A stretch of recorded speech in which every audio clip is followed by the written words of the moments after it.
Cool. Okay. I'm beginning to... As long as I continue to sip my coffee, I think we'll be all right. So let's mark this the official start of drooling on myself. Let's mark this the official start of the Banners of Sagas.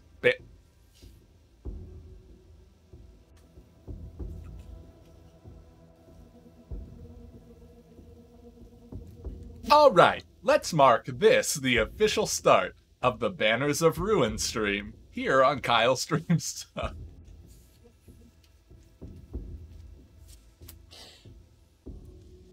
The Blackfoots have been dealt a mighty blow by the fearsome House Ender. Landon seeks his revenge. You and others loyal to the cause have been tasked with bringing the great city of Dawn's Point to its knees. But the odds are against you. This hotbar displays the number of cards in your deck, the number of members in your party, and the florins in your possession. Try clicking the deck icon. These are all the cards you'll take into combat with you. This includes any cards your characters are carrying. If they die, the cards go too. Try clicking the party icon to go to the party screen and view your characters. Isn't this the best? Look at this art. Look at it. It's so, what's that? Is it Redwall? Is that the book from like a million years ago? It's like that. It's just so well done. Like, look at this. Here you can see all the characters in your party. It's a small party for now, and you're in bad shape. Try selecting your character. Winsmead. Winsmead the Weasel. Sorry, no. Winsmead the Hammer. Rainy Winsmead the Hammer. Ah, I love him. I can't wait to see how I get him killed. In this view, you can see all the cards the character has equipped. This character has Hatchet equipped as their primary weapon card. Hatchet is a one-handed axe. Thank you. This feels like census training, is what this feels like. Did you know a hatchet has both a handle and a blade? As indicated in the top right of the card, their second slot is free and could take another one-handed weapon card. Two-handed weapons, great axes, great swords, etc., take up both weapon slots. Street lanes. Your campaign will take place across several streets, each with an elite enemy at its end. Each lane in the street leads to a service. Once you're done with a service and fight the elite, you'll move on to the next street.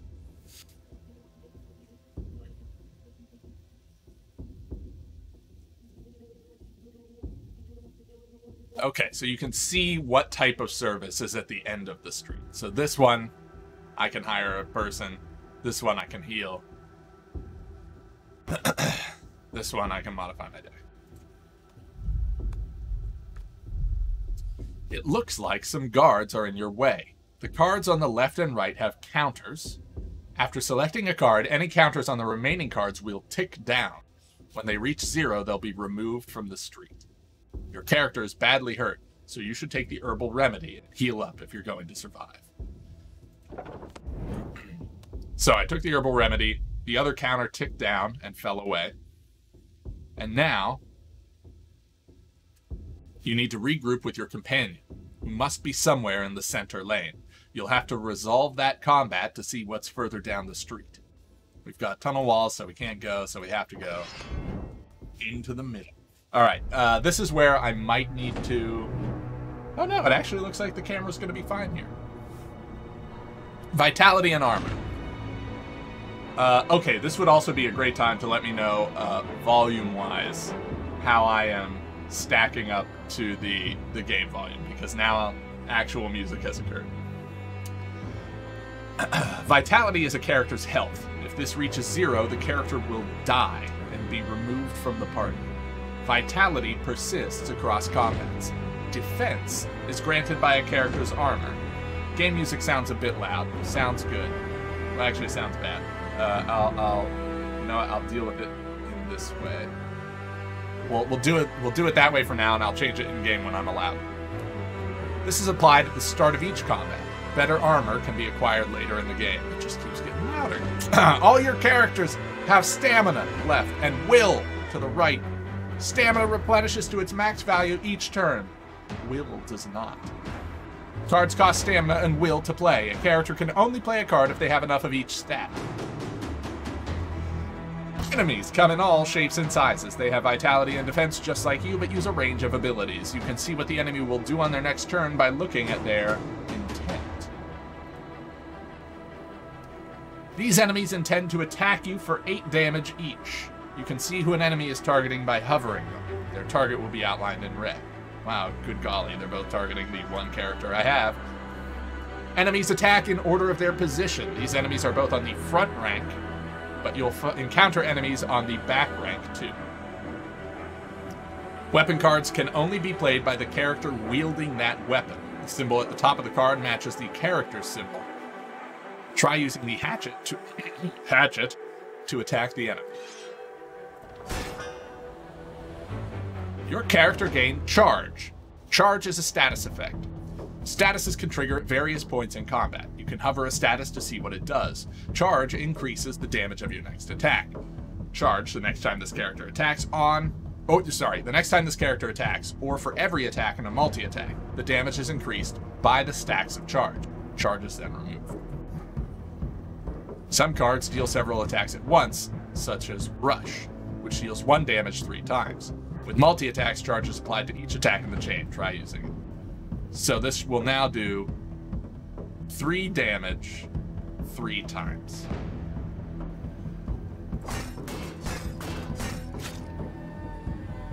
You showed them. You're out of stamina, but one of your cards costs 0 to play. Time to use it. No mercy. Deal 6 damage to the opponent with the lowest vitality.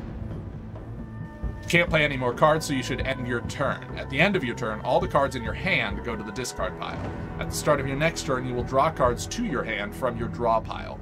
If there aren't enough cards in your draw pile, the discard pile is shuffled into the draw pile, and you continue drawing from there.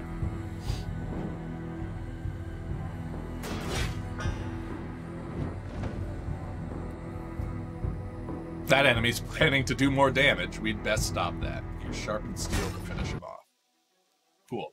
At the end of combat, your party is rewarded XP that is split between characters. You may also find some florins and a choice of 1 card to add to your deck. Pick a card you'd like to add, but you don't have to.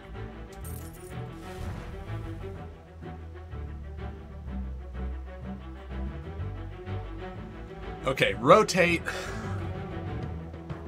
Seems like a weird pick for now, especially given that I have only 1 character and will eventually only have 2.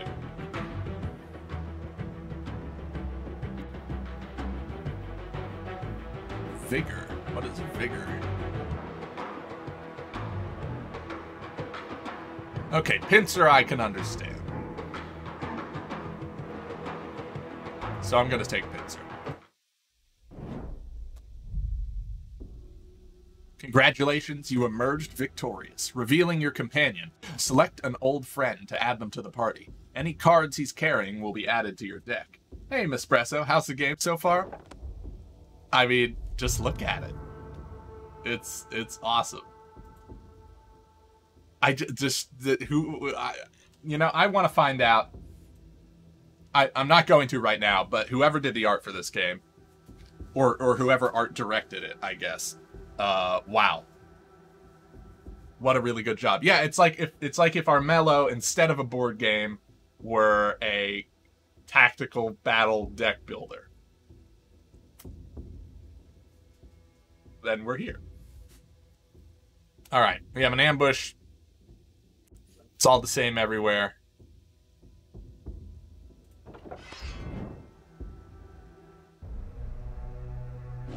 Oh, so now we have Heslithwalt.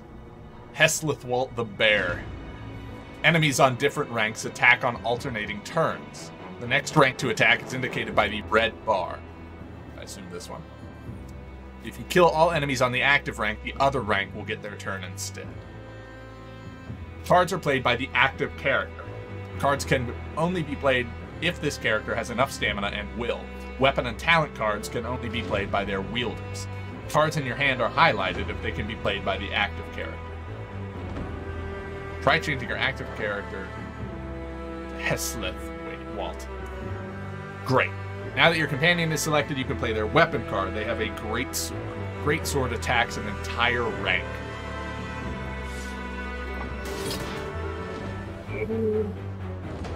Whoa! Look at that damage. But now your bear is out of stamina, so you should switch back to your weasel. Attack the enemy on the rear rank with hatchet, then finish him off with rush. Then you can take out another enemy with no mercy.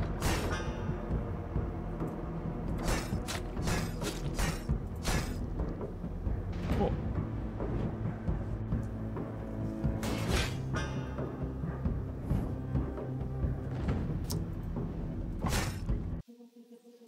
Hey, victory. Double team. If this character has any neighbors of the same race.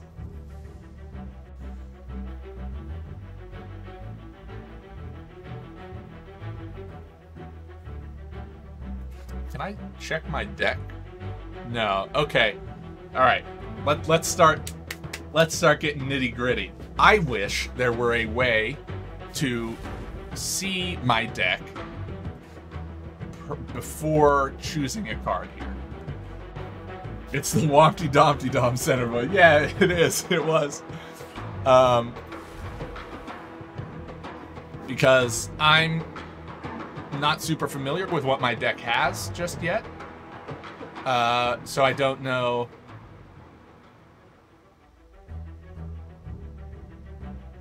So I don't know. This seems good. Right? Deal 5 damage. If it breaks the armor, deal another 12. That seems pretty good. Character leveled up. Winsmead. Upgrade stamina or will. I think most of my cards cost stamina currently. Choose a card. Outnumbered. Deal weapon damage if an opponent has no allies on the rank. Oh, sorry. Deal weapon damage. If the opponent has no allies on the rank, deal weapon damage twice more. Persecuted. Deal 8 damage to target and all enemies of the same race. Okay. So I could straight up make Winsmead a racist. Or lose all stamina, gain twice that amount in charge. Ooh, that's tough.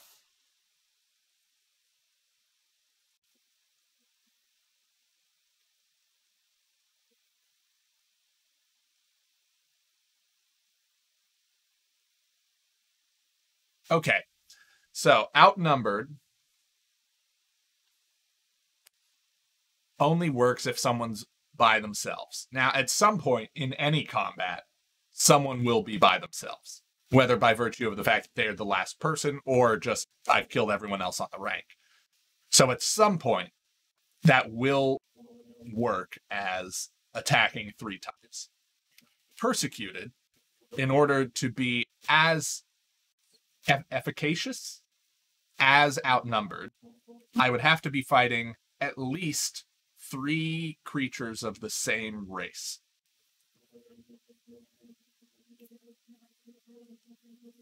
And if I'm fighting more than that, like if I'm fighting all bears, then it would be even better.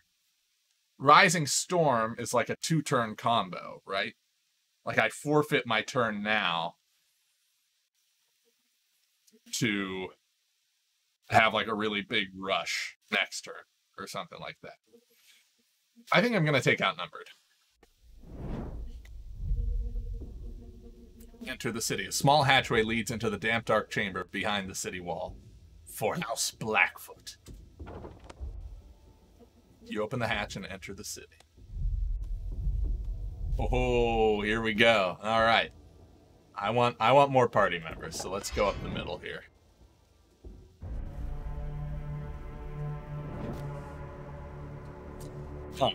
We'll start with the Great Sword, because that's bonkers.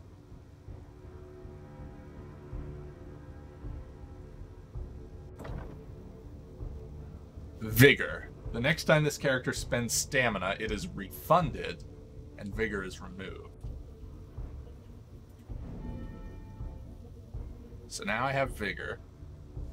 So if I spend a 2 stamina card, it costs me nothing! That's great. Okay. And then I can hatch it.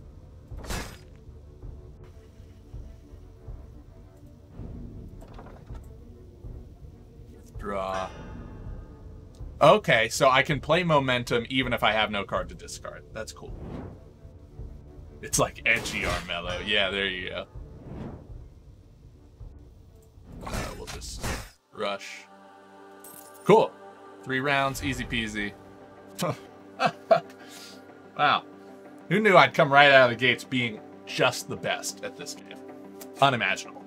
Alright, flanking strike. Deal weapon damage if the only opponent in lane. So ranks are the up and downs, and lanes are the left to rights. Plus 10 damage. Although card draw. Let's get some card draw.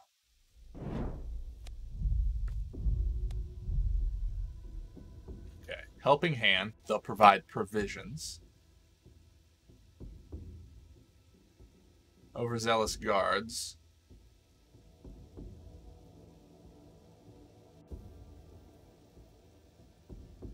Select a card. Move it to this lane. +1 to its counter. Well, so I'm going to do that.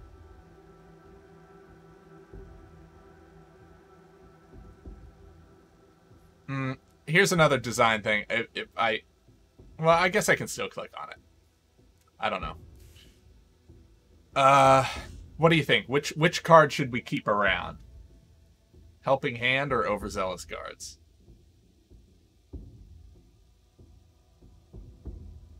I think we keep the guards. I might want to mess with the guards.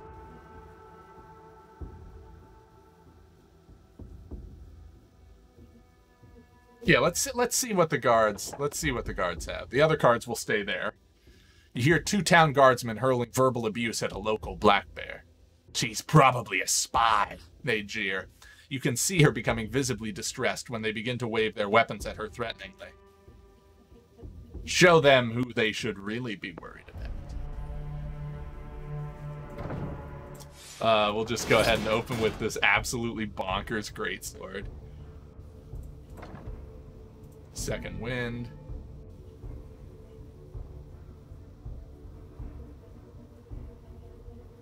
I can't get out... Well, can I get outnumbered? No, I can't get outnumbered this turn. So I'm just going to play it here.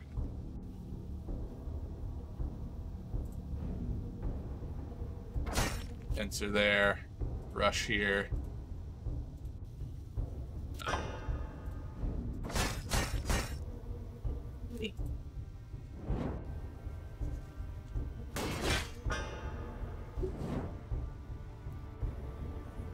$10 damage.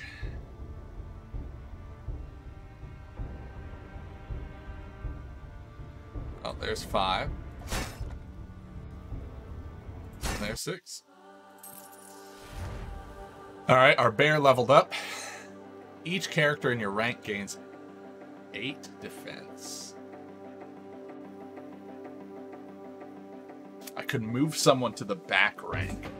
Okay, that could be important because they attack front rank, then back rank, then front rank. I could essentially skip someone's turn with kick.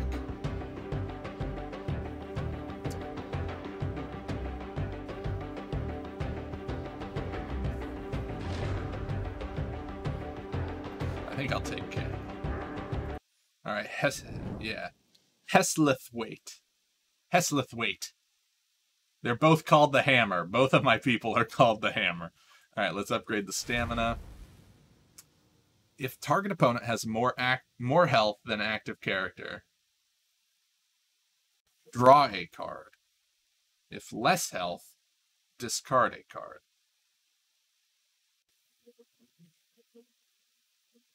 Don't know why I would want to discard just yet. Execute, deal 10 damage, or deal 20.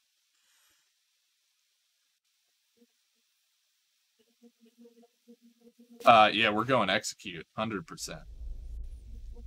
You hear a yelp after the short but bloody scuffle. You hear a yelp after the short but bloody scuffle concludes. I wasn't here. I don't know you. I didn't see you. She runs off. That's it.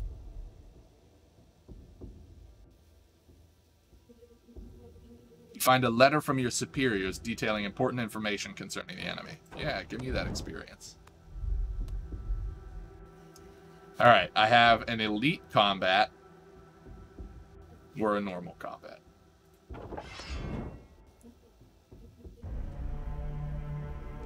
Oh, this is going to be easy. Great sword.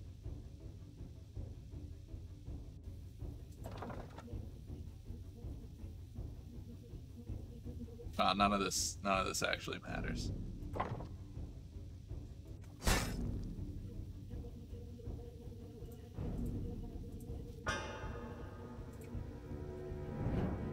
Okay, so now only this one will attack, because he's in the front rank. This one's in the back, so now this one will try to go. I think we'll rush him with our charge, and then we'll do hatching.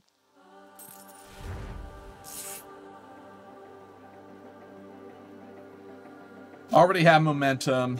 4 damage to opponent party. I'm assuming that's everyone.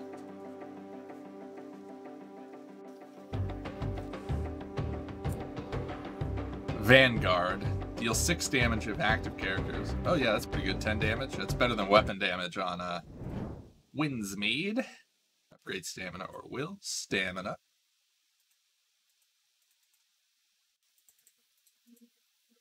Oh. Choose a passive. We have Cutthroat. Whenever I deal damage, apply 1 bleeding. At the start of their turn, this character takes vitality damage equal to stacks of bleeding, ticks down by 1. Okay. Toxic.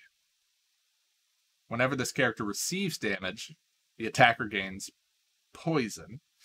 Deals damage equal to stacks of poison at start of the target's turn. Increases by 1 each turn. Or Bastion. At the start of their turn, if this character has no allies on their rank. Oh, wow, that's actually also crazy good. I think all of these are very, very good. Okay, so bleeding on every attack. And bleeding ticks down over time.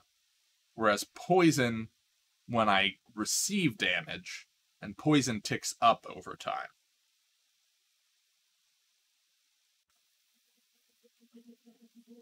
I think we go Cutthroat.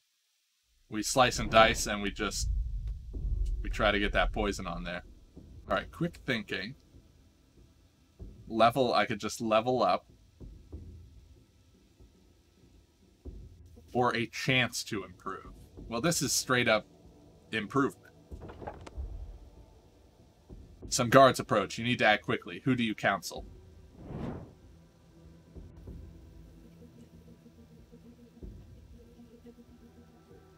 I think it makes more sense for me to... Because Winsmead just leveled up. And Heslithwaite is close to leveling up. So if I level up Heslithwaite, I'm using less... I'm getting less free experience than if I level up Winsmead. With Winsmead's advice, you narrowly avoid an open combat. They seem proud of their achievement, acknowledging their quick wits.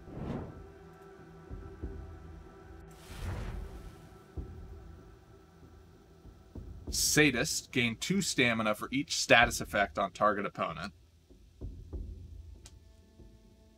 Restore, okay, a heal.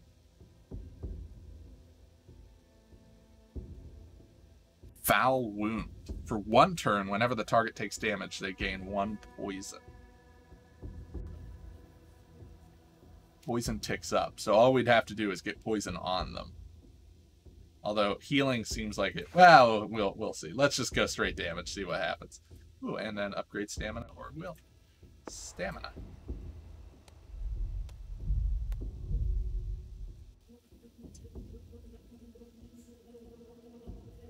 Off-duty guards. On expiring, spawns drunken guards.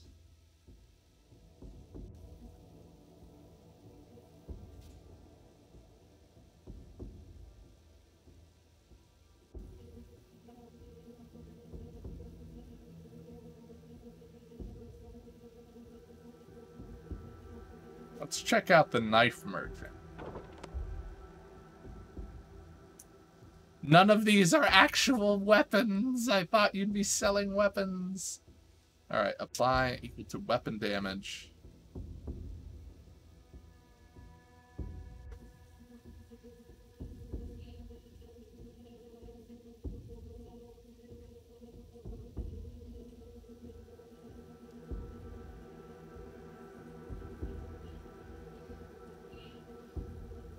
Oh, you're going for Scarab Lord? Oh, Bantivia. From what I understand, unless you have like a whole guild behind you, Scarab Lord is a totally achievable thing, and I commend you for trying to get it. Best of luck, Bantivia.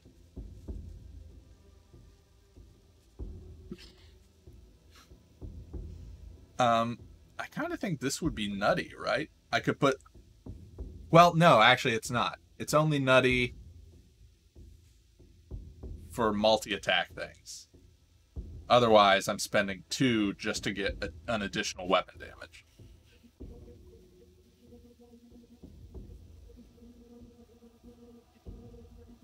Pirate Legend grind in Sea of Thieves? Yeah. Sea of Thieves, the only thing I grind in Sea of Thieves is the Order of Souls. So I can get the coolest outfit in the game. I look like a fortune teller, and it's great. I don't think I want any of these. I think that was a total waste. Alright, this will spawn drunken guards. A fine opportunity to fleece these idiots for every penny. Or a merchant in trouble. Give me the money! Search parties. Alright. Can deal with a search party.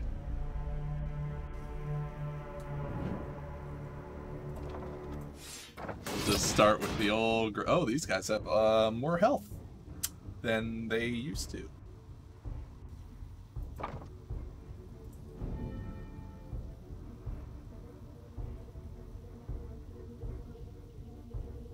I'm gonna discard Outnumbered to get the rush. So this will do 4. This will do 12 damage. So I could get rid of the beaver.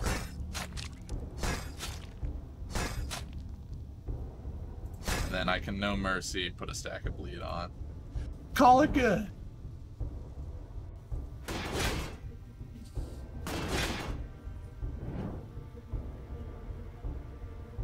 Okay. So that's just 20 damage. That's so crazy. And then you can hatchet him. Alright. Florence and...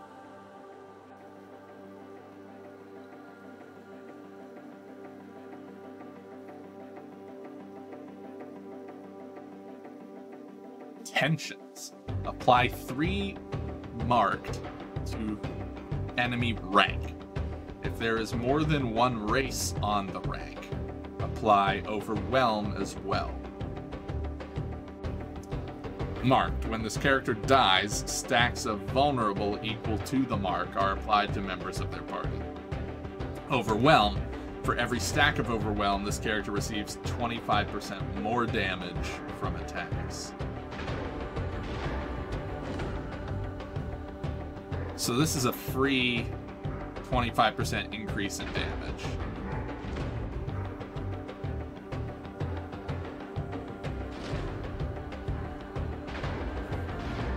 My only concern is card draw. I am frequently clear the street. Yeah, let's not worry about guards.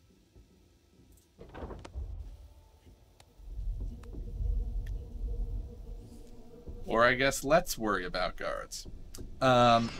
It seems like I'm ending a lot of turns with stamina left over. Like, cards right now is the limiting factor in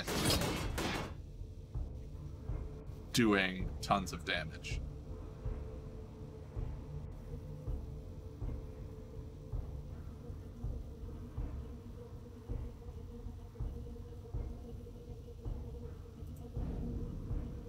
Alright, I can straight up kill this dude.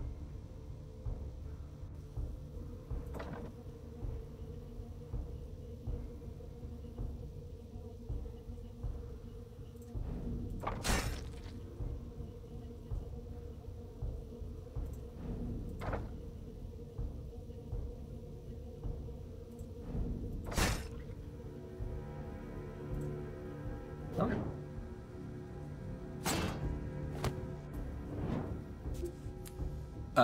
Seven. He's gonna take 6 damage at the start of his turn, so I only need to do 1 to him.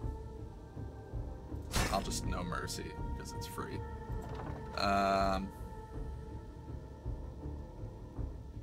let's deal 8 damage. Apply charge to our weasel. Then rush.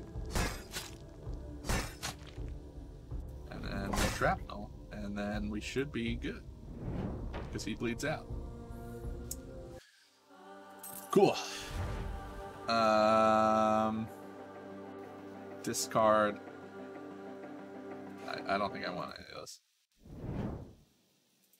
Pestileth wait. Some stamina, please. Alright. Cold-blooded. Whenever this character ruins a card, they gain 5 charge. Changes a card into a ruin card. Ruining a card during the campaign is permanent, but temporary within combat. Okay. Plague. Whenever this character plays a card,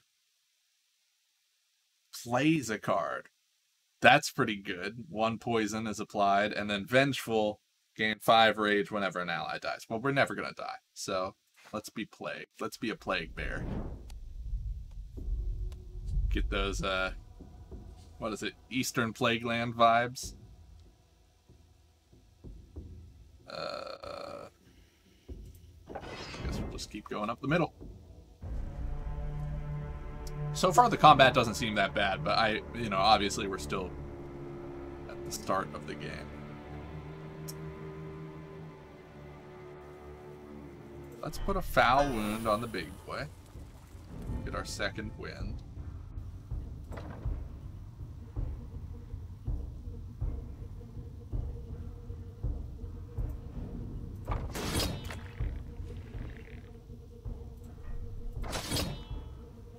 That's just so wild. Alright, who's getting attacked here? I have 20 damage coming in on my bear. So let's... Oh yeah, and I guess my bear should play everything, because every time he plays a card, someone gets poisoned. So I should focus on playing cards with my bear. If there is an option between the two, I should play it with the bear.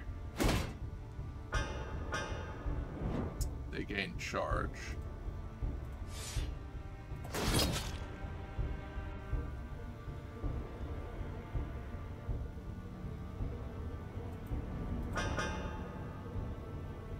Alright, so this guy's dead at the start of next turn.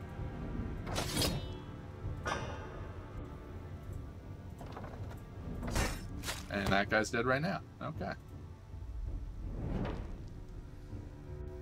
We've taken 1 damage so far. Deal weapon damage if the only opponent in lane plus 10 damage. Do I already have this in my deck?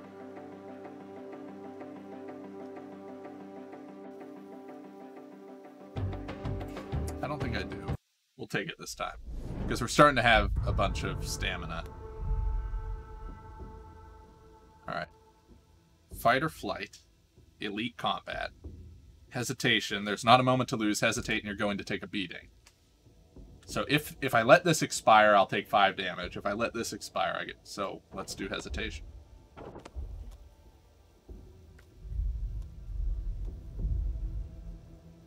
Merchant in trouble. Crazy Weasel. Oh, this might be a good time to say this game is currently in early access on Steam. And I suspect that the art for Crazy Weasel is one of those things that is not yet implemented fully into the game. I would guess that is what's going on here, that this is the sketch of the card. Which, even so, look at that. Yeah, it is. I mean, it's good. To pick a card, yeah, I like it. Also, we'll just say this game is currently now through August 6th. It's $18 on Steam. You could also get the deluxe edition, which has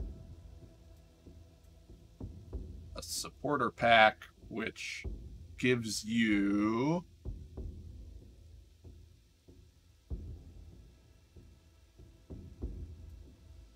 soundtrack stuff, wallpapers, a bunch of like images to use. So like all the individual art pieces, you'll have access to the art assets.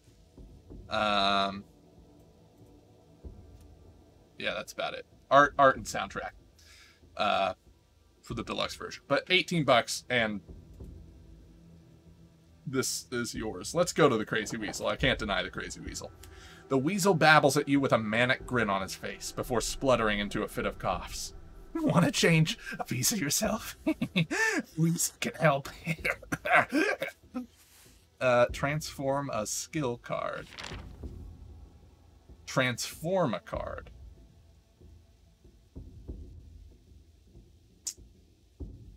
Okay.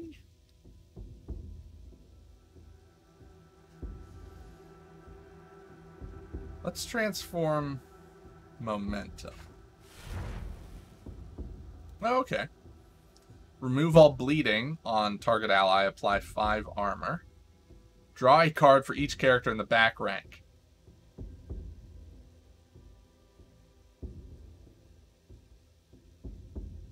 Or deal weapon damage to a lane for our bear. I'm going to go with the card draw. And then one other thing I need to set up is I want to put Winsmead on the back rank. Like that. Okay. A chance to heal. Well, yeah, why would I fight if I could have a chance to heal? Oh, for experience. Well, I don't really need the heal. So let's fight. Oh, that's a lot of bears. They're all doing 10 damage, and they're all doing 10 damage. Oh, now I'm gonna need the heal. Holy shit. Alright, let's kick one of these boys to the back.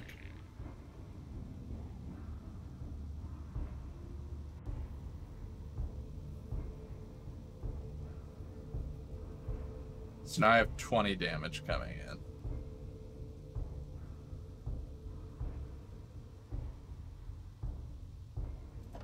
And then back here, I'm going to use Pincer to give charge to the bear so that he can sharpen steel. And no mercy. Cool. So that dude's toast. At the start of his turn, and then we have enough armor for everything else. I don't need to use withdraw just yet. So far, kick seems really good. Because I can separate the turns. So, like, now the back rank is going. So if I can do something about that. So let's, like, hatchet. And now this execute will work, so that's 10.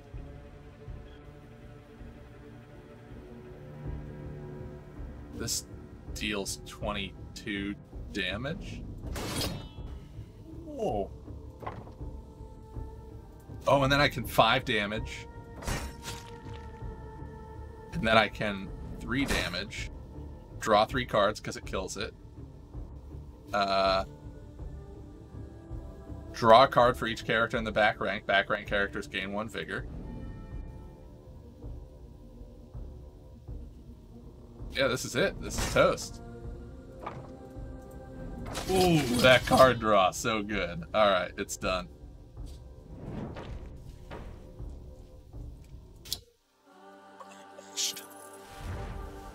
Sweep kick. Select a target, move them to a vacant position on their rank. So that would be changing their lane. That seems less useful right now for me. I think... Oh, well, see, now we're running into reserves costs will to play. I don't know that I want any of these. Because I can't... Right now, I only have 1 will each, so if reserves keeps coming up in the order, I'm not going to be able to do anything with it.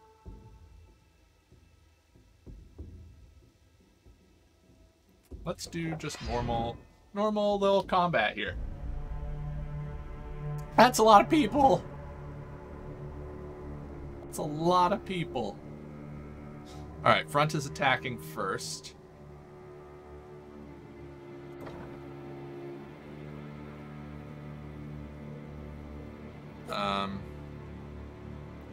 Let's kick the bear to the back.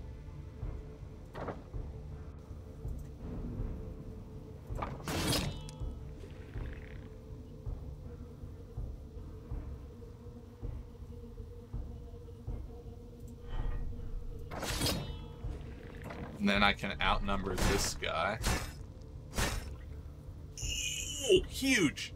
Huge play. Except now the back rank is going to go. Right? Because I killed everyone on the front rank. And I can't play solid footing. So that might have been an error. Oh no! I just skipped their turn. Wow. Okay. So I can cause tensions back here. They're overwhelmed. They will take 25% increased damage. They are all the only opponent in lane, so this will hit for 22. Oh, this is huge. Huge right here. Oh yeah, I forgot they're overwhelmed and now they're vulnerable. This is sad to watch.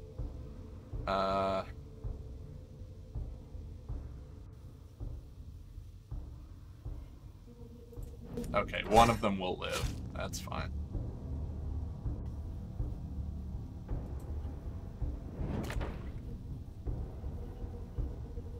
Yeah, it did certainly look like I was outnumbered, but I promise you it was the other way around. Certainly must be. Gain armor equal to the total armor of adjacent characters. Deal 3 vitality damage for every stack of bleed on this character. Well, I'm never going to be bleeding because I'm perfect. Protection might be a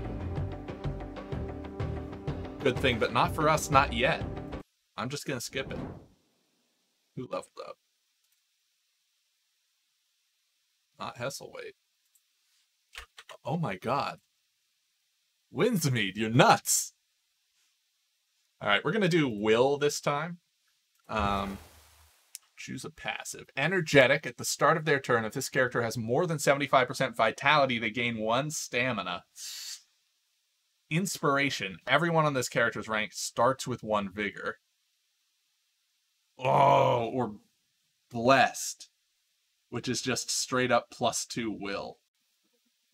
I have to think about it. So I am going to take a short break. Just 30 seconds, gonna go grab a drink, hit the restroom, and then I'll be right back. I hope you're enjoying this. I'm having a blast. This is really good.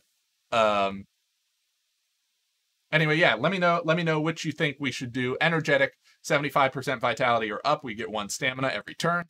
Inspiration, everyone gets 1 vigor. That's the thing that refunds stamina cost. Or blessed, just straight up +2 will. Let me know. I'll be right back.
All right, I hath returned.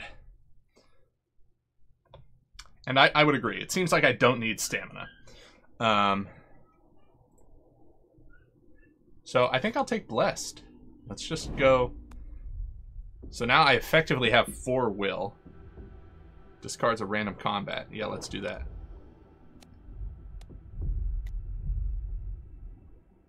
Clear the street to this depth.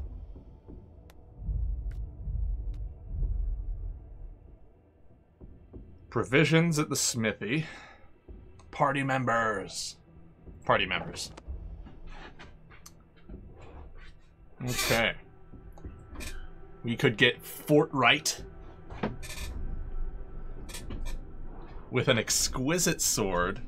Holy shit. 6 damage 3 times, gain 5 defense. A heavy shield and pulverize.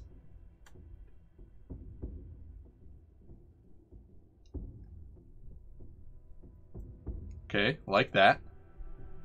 Mulberry. Samuel Mulberry. With a great axe. 14 damage. If it breaks defense, deal damage equal to the defense lost to all their neighbors in rank and lane.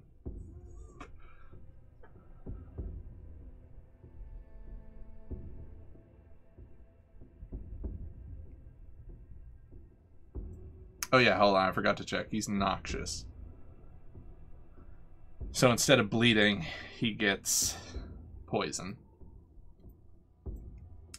Then over here, at the start of their turn, if they have any will, gain 1 prep, draw an additional card. Burrows, Sophia Burrows. Dagger, dagger, dagger.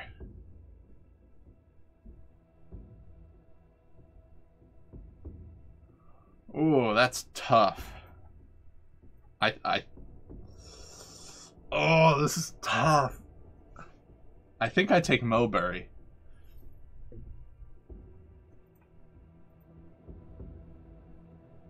Although it would be nice to have someone as tanky as Fortright. He's made Fortright.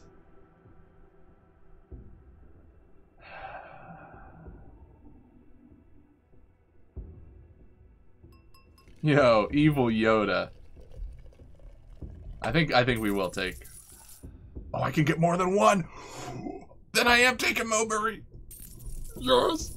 Oh, huge. Huge. Amazing. Evil Yoda, thank you so much. I really appreciate it. Thanks for being here 17 months. Thanks for the sub. Means a lot. Really appreciate it.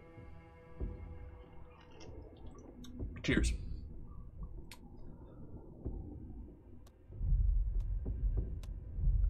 Okay, enter the hideout. Let's figure some stuff out. So who do we need in the front? We need Fortright in the front. I think I could put everyone else on the...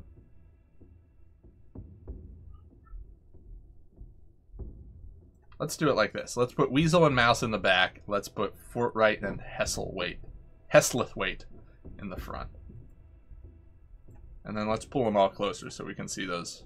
Actually, let's do it like that. See those character models. Enter the hideout.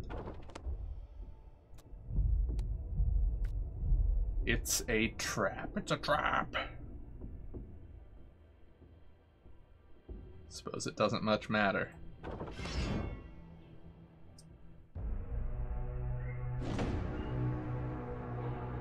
Okay. So I've got a great axe, 14 damage.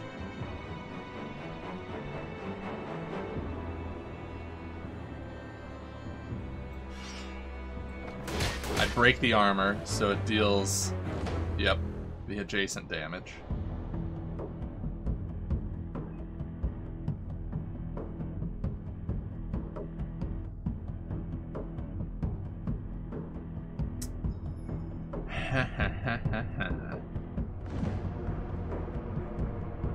It would be nice if I could set up. Yeah, here's what we'll do. I'll do sharpened steel for 8. And then shrapnel. Really pump up those bleed numbers.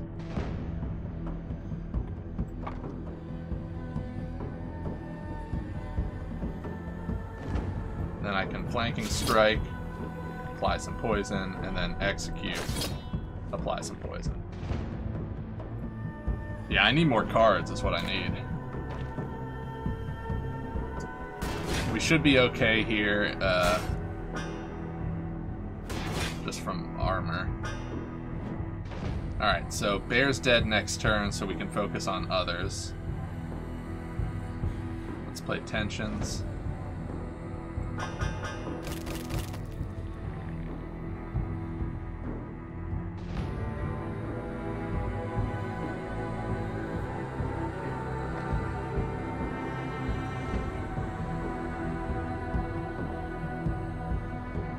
This isn't that great. Oh, shit. What I should have done is Foul Wound.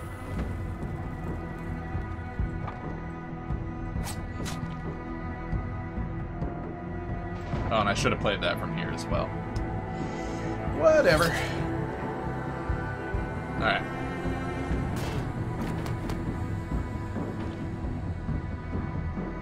This is a Slay the Spire hybrid. Yeah, it's kind of like... It's in a similar vein, right? It's deck building. And then sort of...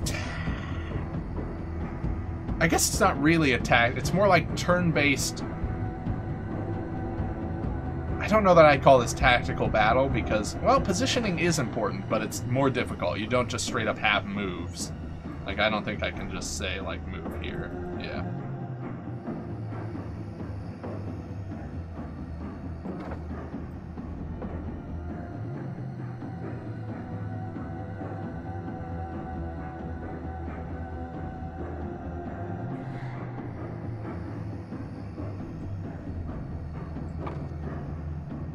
What if I withdraw?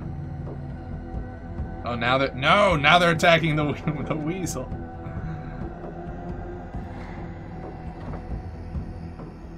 I should rush, I think.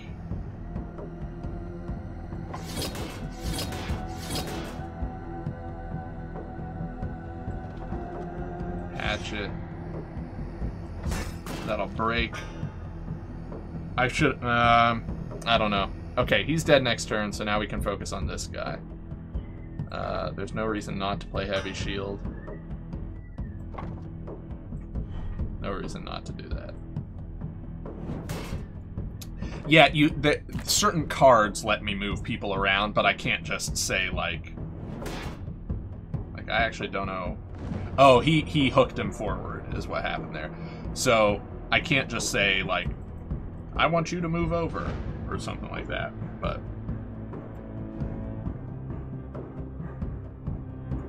Ooh, actually what I should do... No!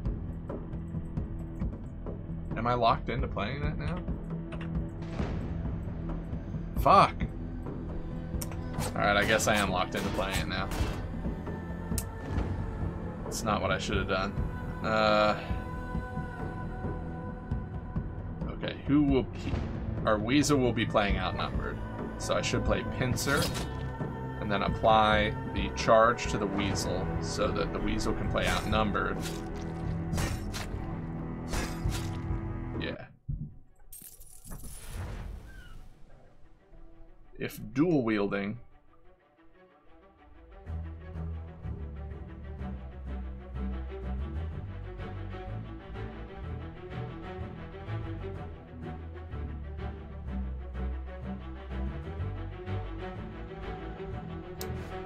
I think I will be dual wielding. Superior light armor. What are you wearing? Superior light armor. That's garbage! Right, medium is 14. Superior light is 10. Yeah.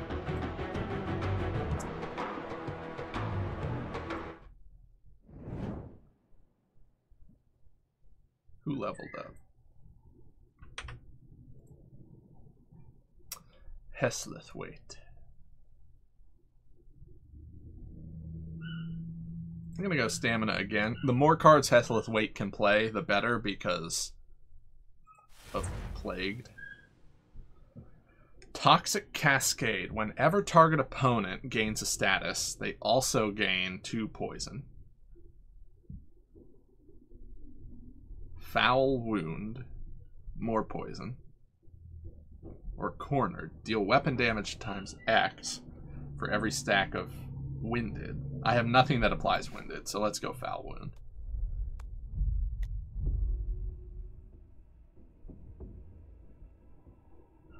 Okay. Level a character. Heal everyone to 100%. Or get 1,000 florins. Just to be clear, there's one of my roommates has a child. And that is what you're hearing. Not, yeah. Just so you know. Let's see. I think I'll go... Let's just slam these levels. And I think it would be most beneficial to do Heslithwaite again. Just because that maximizes the...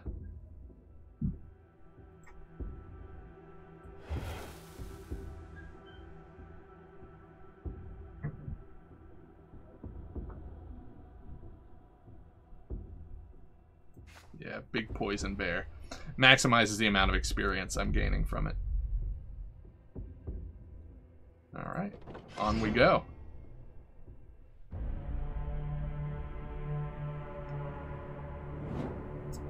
Alright, we'll open with Great Sword.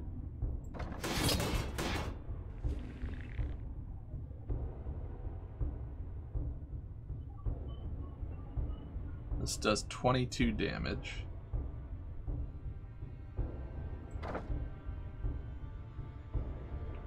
This will do 18. Wow, there's no real...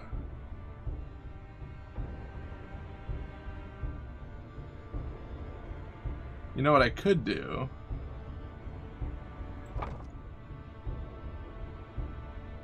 that'll also do 18.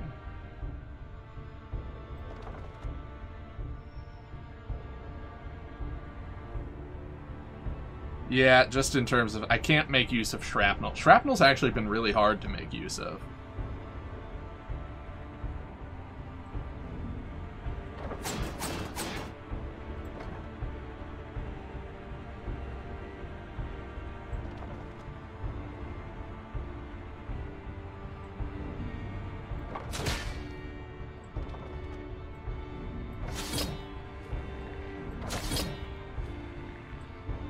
Alright, they're all nice and poisoned.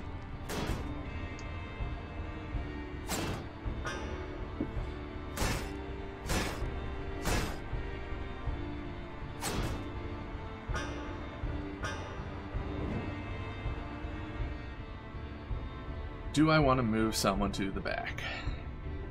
Well, first let's do tensions. Get that overwhelm going. If I hatch it...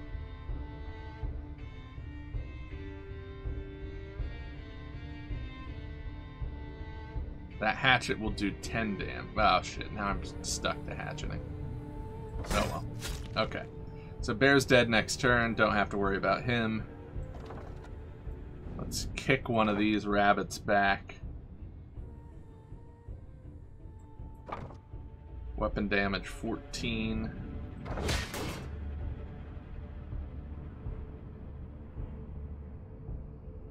They're not going to break through, so I'm not even going to play it. Bear is dead.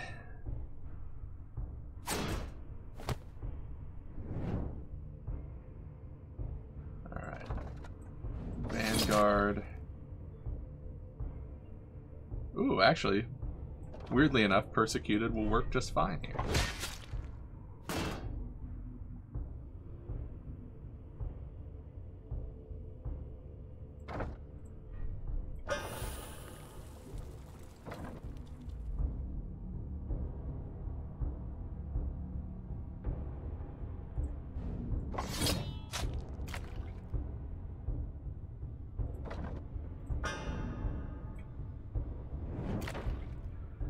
Gonna take a little bit of damage onto Heslithwaite. That's unfortunate. Hopefully we find like a little healy thing. And then I think they're... No, they're not quite both dead next turn.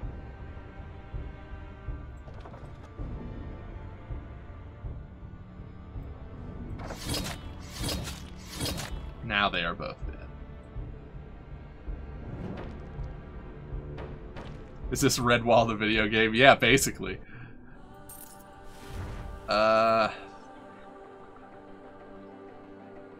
Sharpened Steel is pretty good. Bloodlust isn't as great. It is card draw, but how often am I able to lower someone exactly to 3? That doesn't seem to happen that often. Crazy Weasel. Quick thing. Oh, yeah, let's level up again. Who should I use this on? Should use it on Heslithwaite. This is nuts.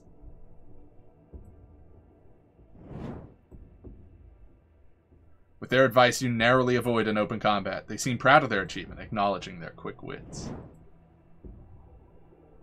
I guess let's do Will for one. Miasma. Every time you draw a card, apply 1 poison. Yes. Heslithwaite the Plague Bear. That's so good. Okay, Drunken Guards.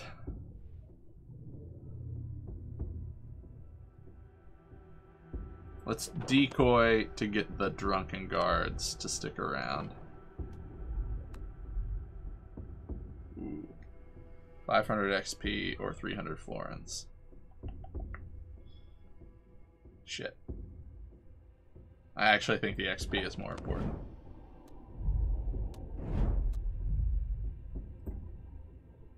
Alright, Fortright leveled up. Let's get more stamina.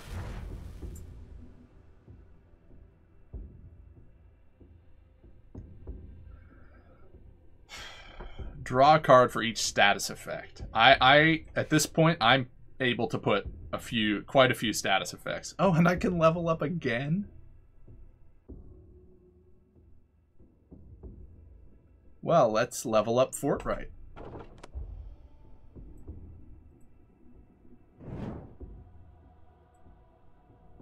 Look at me. Look at me. Dude, we're going to be huge. All right, let's go stamina.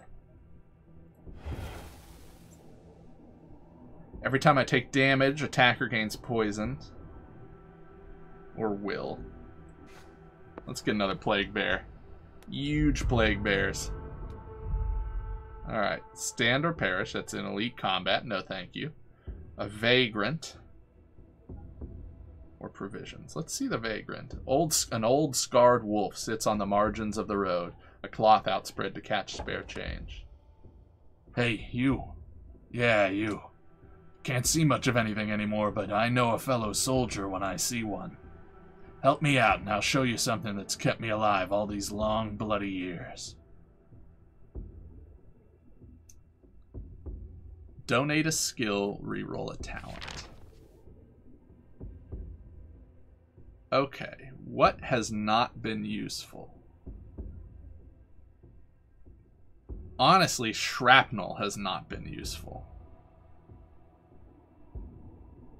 I'm gonna donate shrapnel.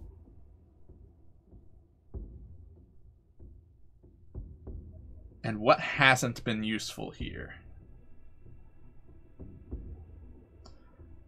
I think galvanize is one of our least useful. Because this is a back rank dude who doesn't have a ton of armor.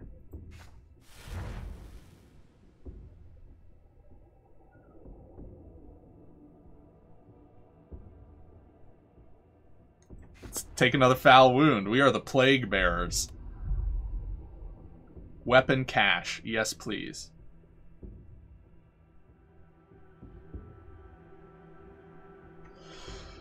Oh no. Okay. A chance to upgrade a weapon. Or just a, I think we go wide. We get a bunch of stuff. You quietly haul the chest to a nearby alley and unlock it. Okay, soldier's heirloom. What? An exquisite sword. Okay, hang on. There's now a battle axe. Does 11 damage.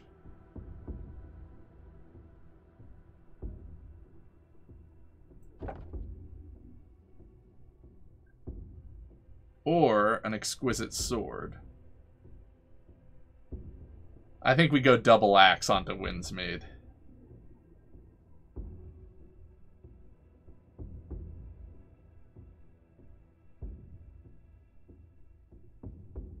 Well, do we? We'll see.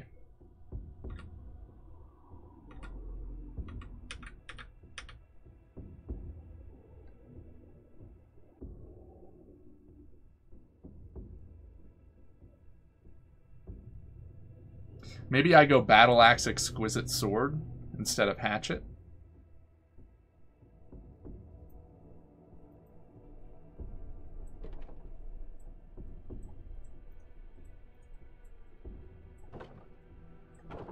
What if we do it like that?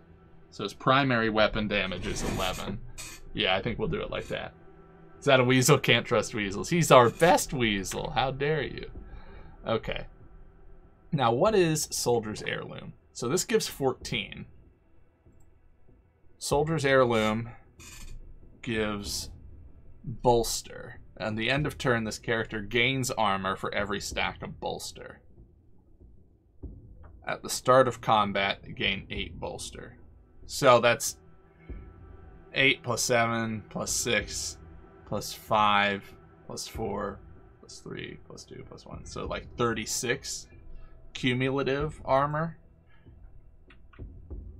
compared to 14. I guess that's good. At the end of every turn... No, that's bad. Scoundrel's Cloak. At the start of every turn, gain Retaliate if you don't already have it.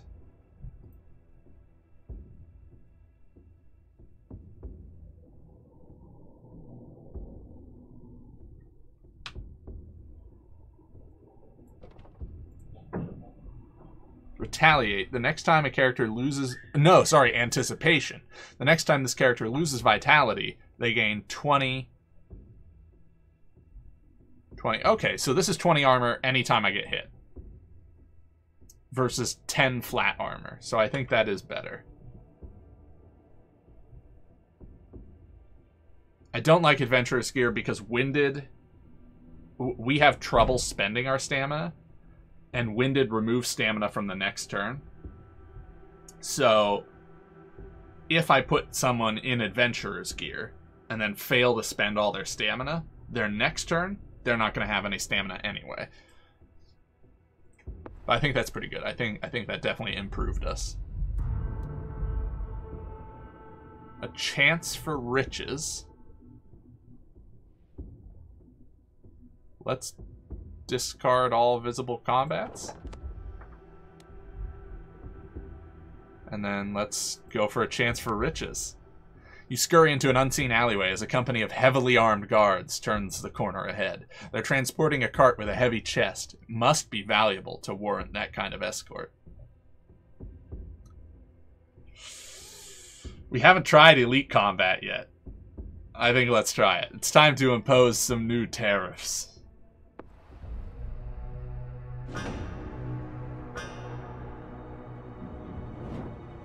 Alright, we've got our great axe.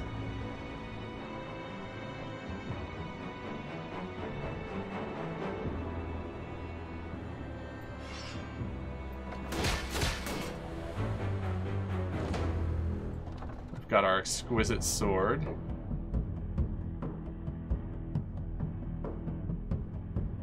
Who are we attacking here? Alright, I have 2 attacks coming in on Heslith weight, which I don't appreciate. Let's try to bring down the wolf. Over here, let's second wind.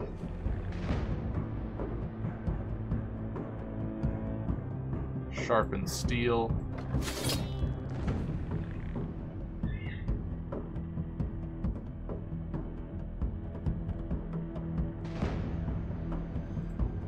Flanking strike.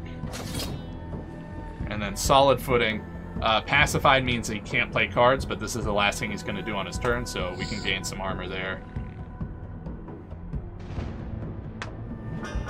Yeah, exactly. This is Slay the Spire spreads to, or it reads too much Brian Jacques. Jacques?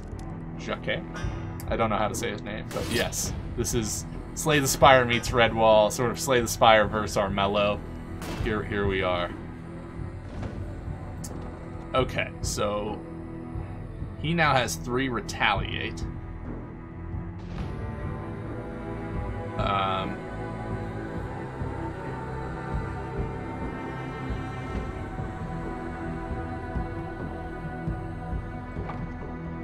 I think we still battle axe. It breaks the armor, which also does damage to the adjacent folks and applies these lovely little bleed stacks.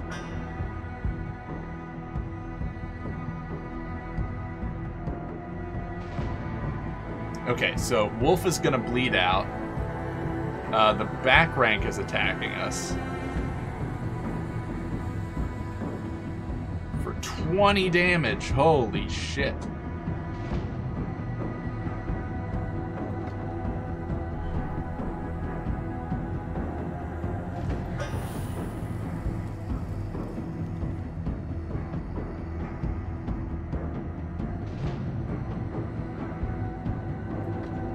Actually, I'm gonna know... No, I'll get hit if I know Mercy. Well, I'm gonna get hit either way. Oh no, I don't get hit because he's dead. Cool. And then we can Great Sword the back here. And then Exquisite Sword this guy because he has the wound, so each hit is gonna stack poison and bleed. And then we'll see how it goes. Mowbury is definitely taking some damage here, some significant damage. Yeah. Shouldn't that...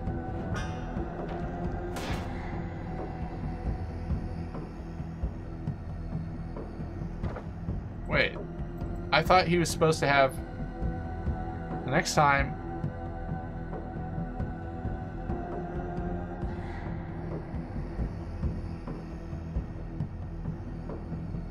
gain anticipation. It immediately went away. At the start of every turn, gain anticipation. I saw it come up, and then it just went away at the start of my turn. I think that might be bugged.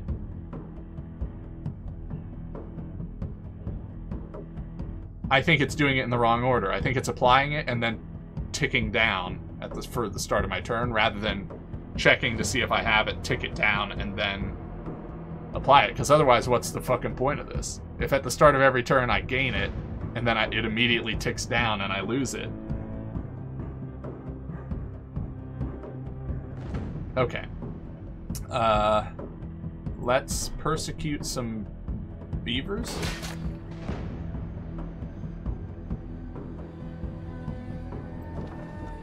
Draw a card for each character in the back rank. That's 2 cards.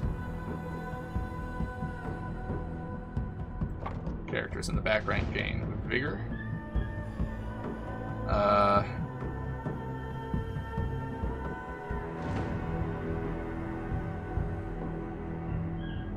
They're both attacking everything. Let's do foul wound on the big bear here.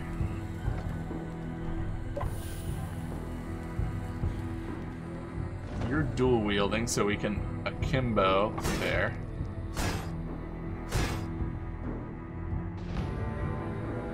Active character on the front rank for Vanguard.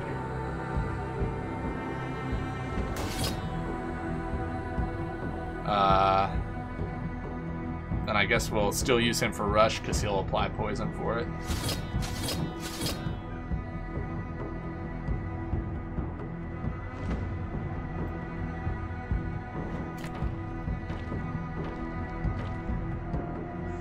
Poison. We're gonna need to find a heal after this. If we survive. Okay. Rabbit will die at the start. These two need some help to get there. Let's play Tensions on this back rank. Then let's play Sadist Cunning to draw just a fuck ton of cards. Okay.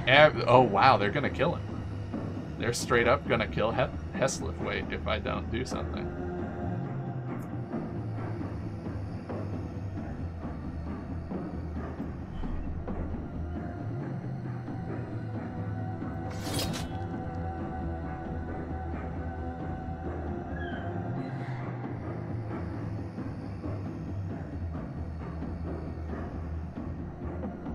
Maybe I can withdraw Heslithwaite to the back?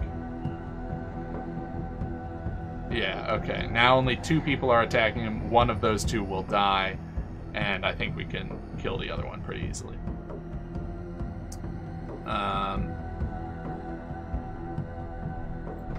You can pulverize. If it breaks defense, deal weapon again and get 2 winded. Okay, I can break defense with that for sure.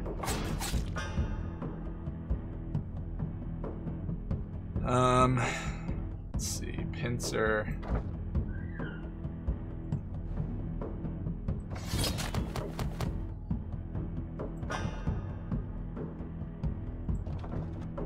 Weapon damage 11, 14.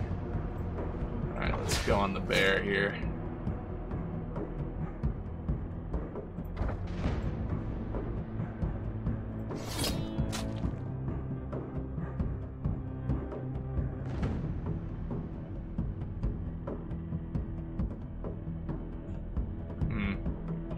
Kick doesn't really do anything here, but I might as well play it. Oh. I can kick him forward? That's actually fine. That's actually fine. That saves us some damage. Everything's fine. Because he bleeds out. Then it's my turn again. Okay. Yeah, see, this thing is...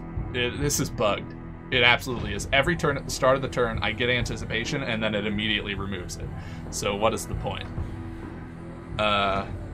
This breaks armor. Well, I can break your armor.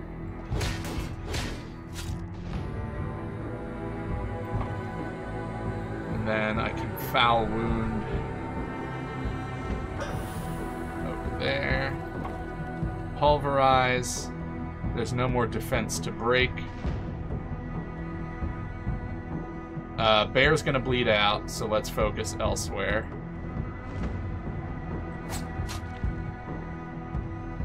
Did I play Miasma? I don't think that I did. So let's do Sadist's Cunning. Great Sword.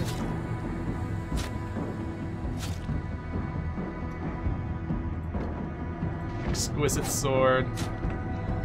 Alright, that was a little closer than any of the fights so far. That one got a little sketch. Mirror an opponent's defense.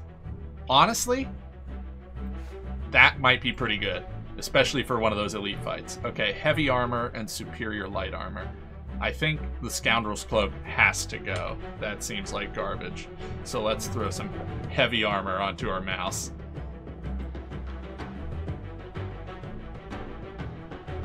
You blame the Weasel. The Weasel's killing it. 2 characters leveled up. Weasel and Mouse.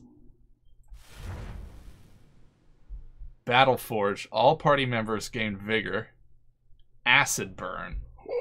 12 damage. And if it breaks defense, 10 poison. And we're going to go stamina. And then choose a passive. Whenever this character forcefully moves an enemy, apply Overwhelm. Whenever this character plays a card costing Will, gain 10 Vitality. At the start of their turn, this character gains 8 defense.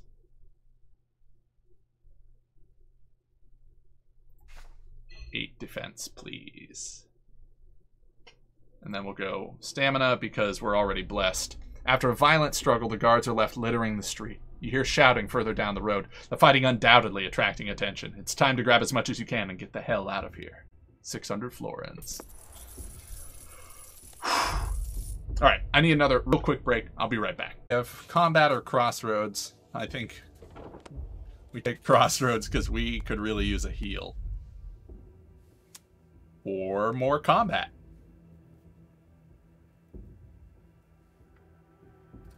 I think what we're going to do is swap our front and back line here so that if we take tons of damage in the front again, like we have been, it doesn't kill our bears. What is that? An Ender Knight. Let's apply some tension. Let's turn on Miasma.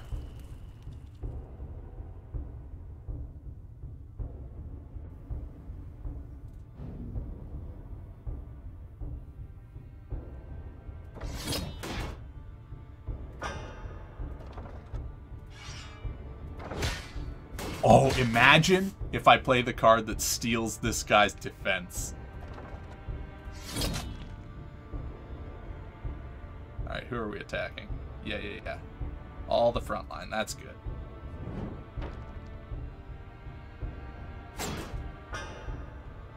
Easy combat, no problem.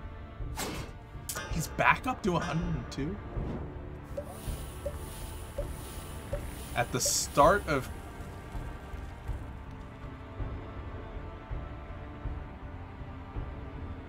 Okay. Okay.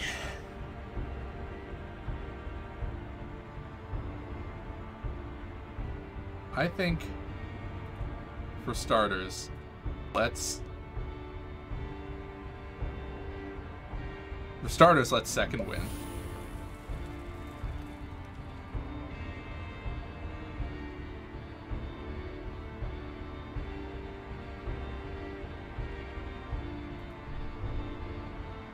Let's get some poison on this big guy here. We battle axe.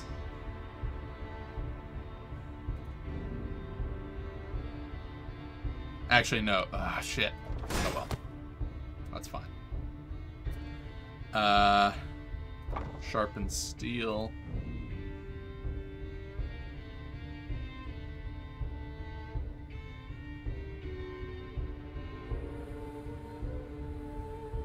I do 12 here, he'll die at the start of next turn, so that's good. Let's reserves.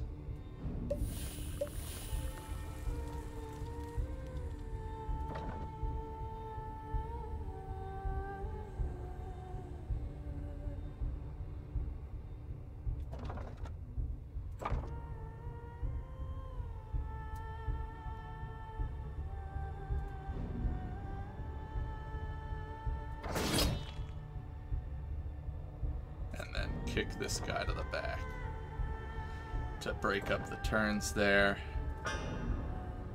and might as well put the armor on because at some point we're gonna need it.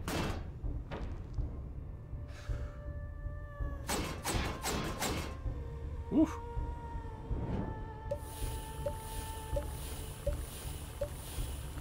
Yo, miasma is crazy. Okay. So you should be our akimbo, dude. He's gonna hit us for 15.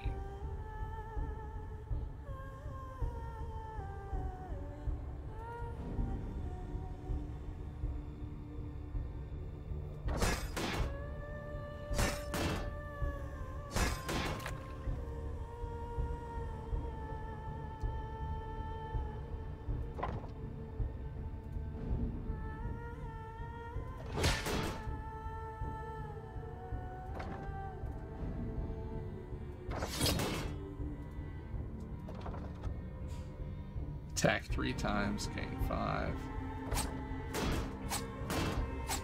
That poison's really starting to stack. And then I think we do withdraw. Oh, I'm out of will. Okay, we'll do withdraw and swap positions.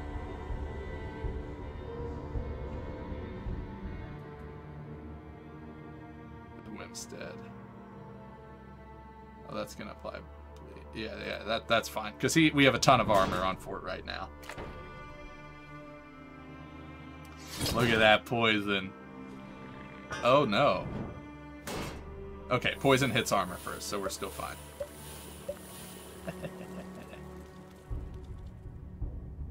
Okay, we can open with acid burn on him.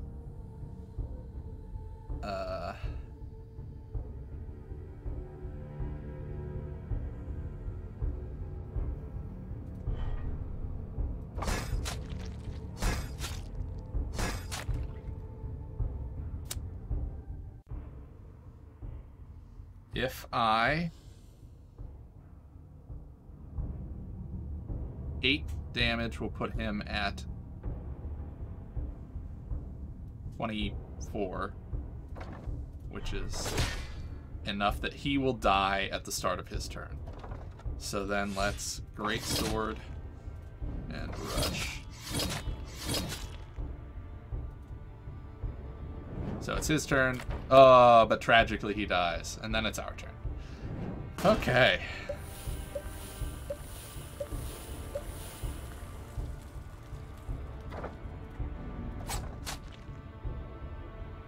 Why did that do nothing?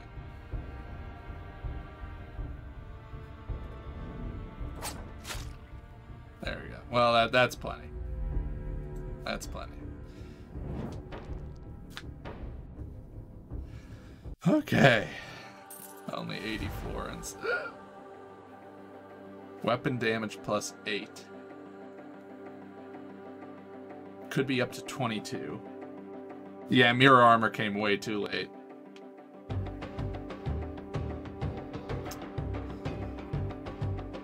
Deep strike. 17 to the back. Our issue isn't card. Our issue is card draw. I need more things to facilitate card draw. Oh my god.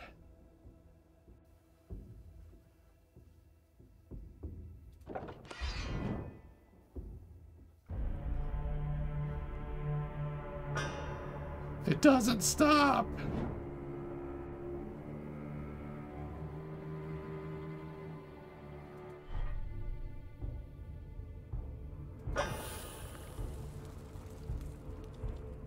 Alright, they're both attacking Mowbray. he's gonna survive just fine.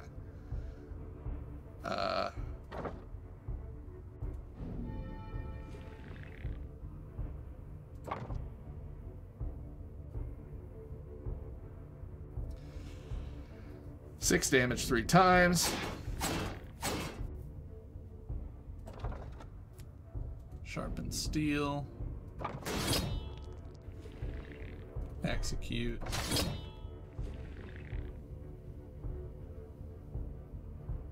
Mowbray, we're going to give sure footing. And we're going to call that good.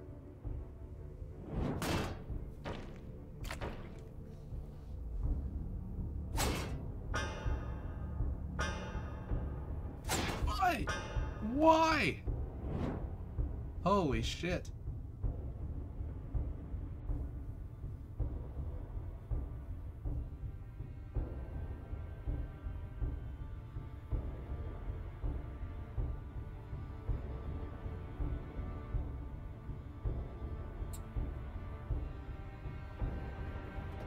Alright, let's pincer this dude. Then let's persecute bears. Oh, I should have challenged to start. Who's getting attacked? I am. Only me. Well, I shouldn't use it on him. I should use it on whoever's the... This is the greatest change in armor. And then battle axe. I can't break an opponent's armor with it. So let's just hit here for the bleed and poison.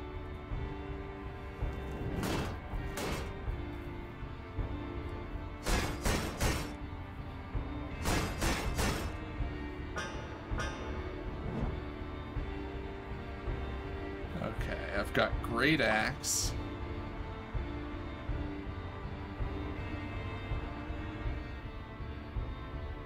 Which if I play on the middle here, we'll stack up some good hits. Let's second wind back here. Maybe foul wound the rabbit.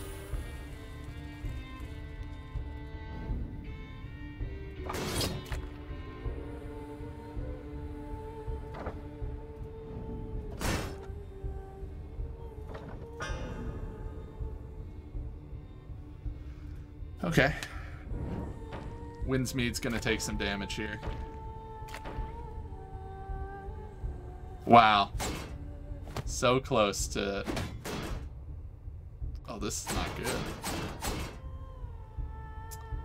Windsmead's getting fucked up.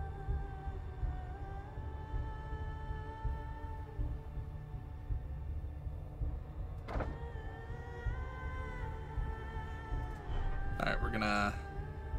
Acid burn. Oh, that's tensions the back rank. Okay, 26. Oh, he just needs a little more damage. That's very disappointing.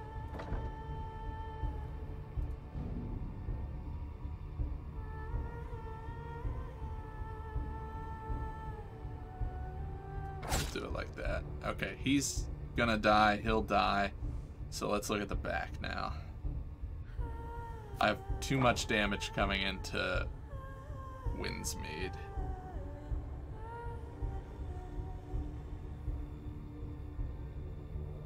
Who do we fight first?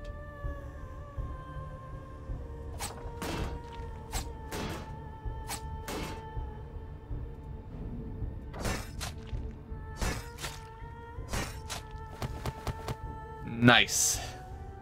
Okay.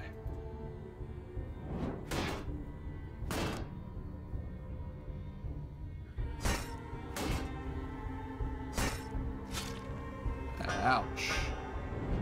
Alright, their front line dies just of natural stuff. So let's Sadist Cunning here. Wow, it would have been nice to have Miasma for that, but I just don't. I could Bloodlust, though. Oh, shit. Oh, well, that was... Okay. That's actually fine, because he wasn't in range of dying. No, he was. No, he was. That was just a waste. Alright, we greatsword the back.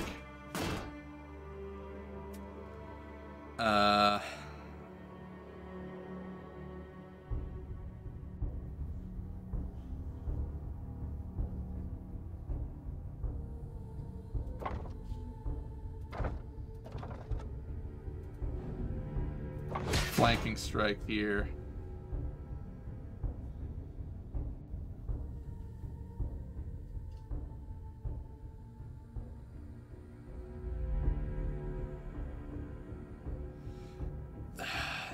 That sucks. That No Mercy's gonna hit the wrong person.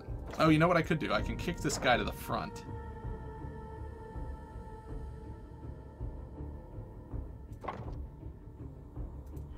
I can outnumber the back.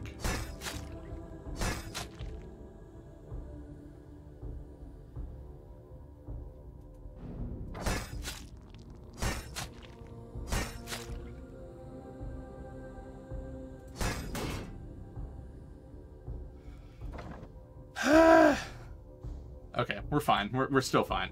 But we do need to find a heal, like,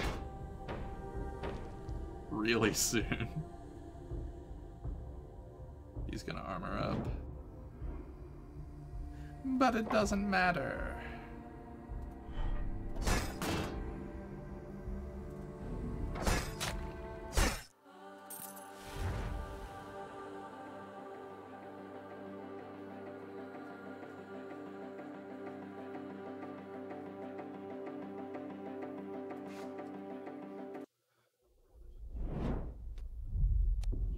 Weapon, juggler, quick round, heal party by 50%.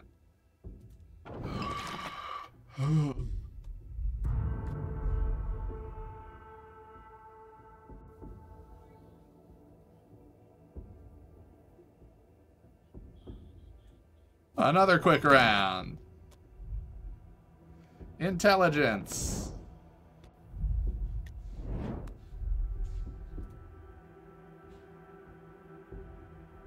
Alright, let's see what passive we get here.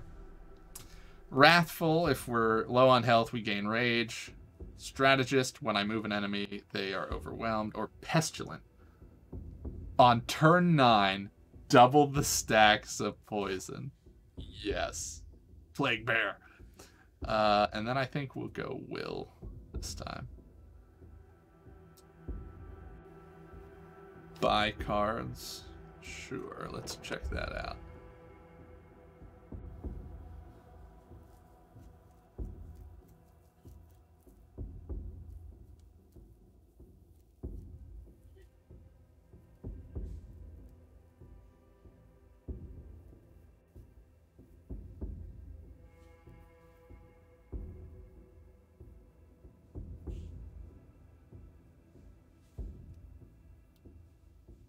I think I can make it so that Reckless Aid doesn't hurt us too bad with Winded.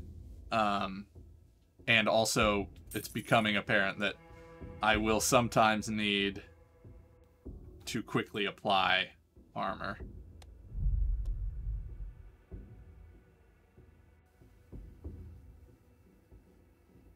Let's discard all visible combats.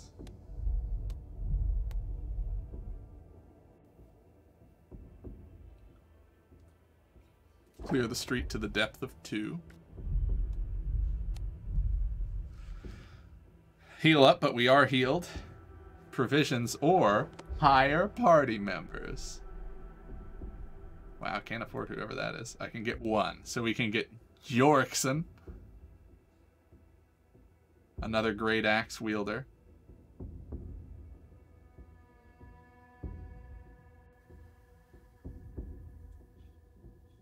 Tenacious, toxic. I mean, that's pretty good. He has superior heavy armor. Or Gray, who also has a great axe. Weapon damage plus 2 for every card in hand.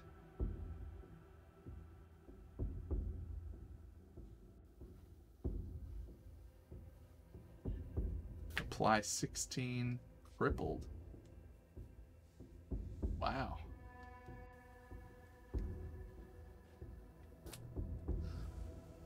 There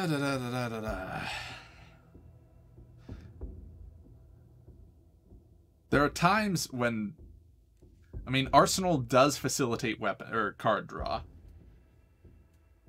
and it also benefits from it.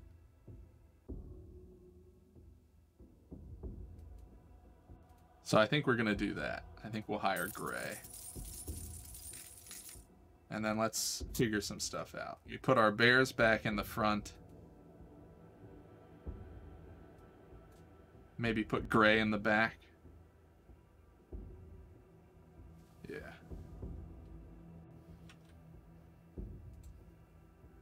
Okay. Here we go. It's time.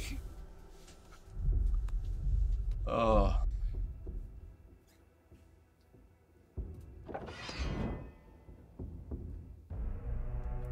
Prepare for combat. Oh, that's a big boy. Blister. All right.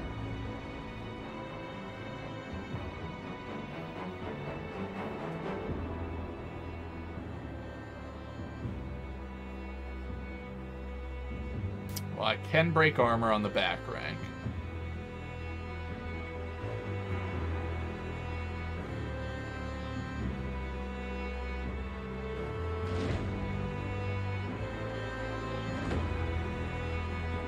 Okay, so I'm gonna want to do it like this, I think. Slap on foul wound.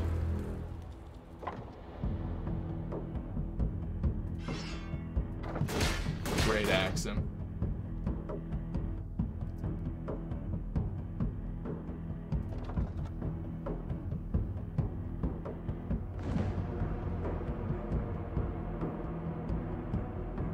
Then over here, I battle axe the other beaver.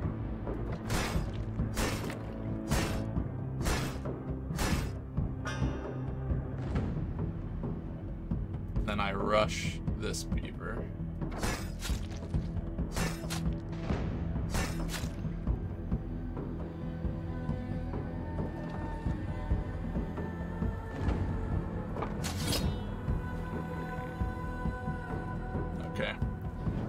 We're not coming out of this unscathed, but I think that's a pretty okay start.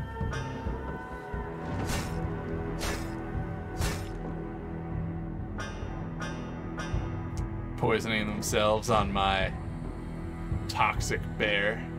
Alright, rake. Deal 9 damage to target's rank. If they have bleed, apply crippled. So yes, they have bleed, so we apply cripple. I have execute, I also have reserves, and second wind. So I think we second wind, we reserves. Now have great axe for free.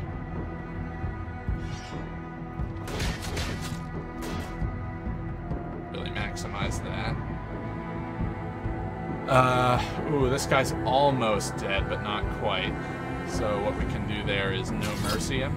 Now he is dead at the start of the turn. So now we can focus on the other one.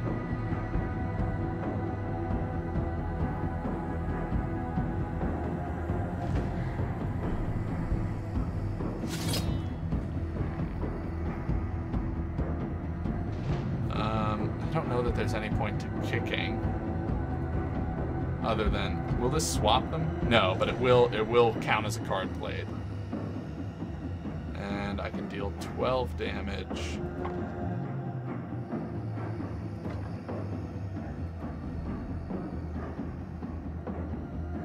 Oh, that's not enough.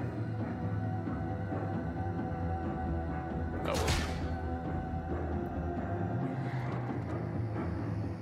Oh, and I can just kill him. Cool. Okay. That was very good. Alright, and everyone's poisoned, so we're ready to... Is this game challenging? At the start, it's very easy. It is beginning to show It started as very easy. You almost do not need to think about what cards you're playing. We have finally reached the point in the game, I'd say maybe an hour in, where it's like,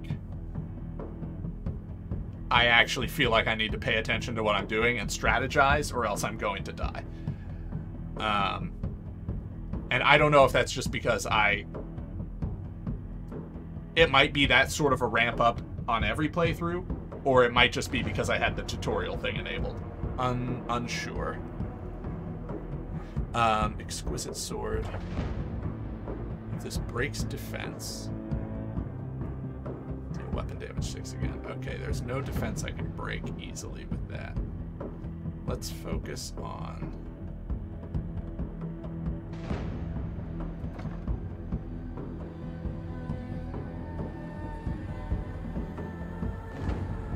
Okay, I'm about to take a ton of damage.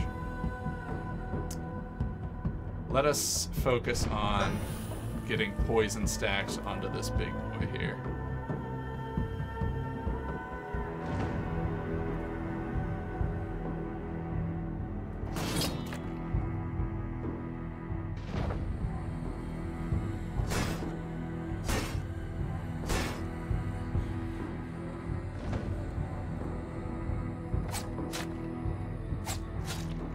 Juggernaut. When this character receives damage equal to 6 or less, the damage is ignored. Well, that sucks. Pulverize.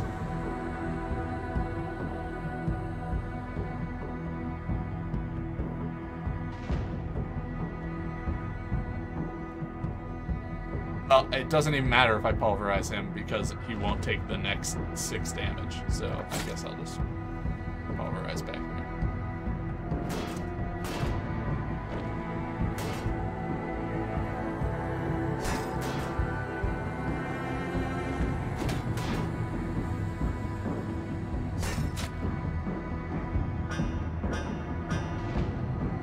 Oh, they armored back up. Okay, Arsenal. Deal weapon damage plus 2 for every card in hand. Can I get more cards in my hand? Yes. I can use Sadist's Cunning to draw quite a lot of cards.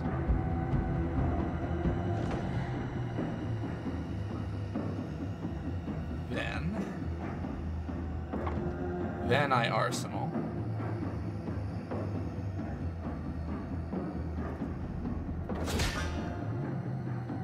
Okay, and he will die at the start of his turn, effectively skipping the turn.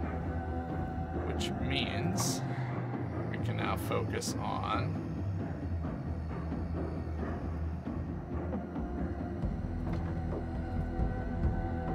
let's pincer here, apply charge to our great sword, so we can swing that across here.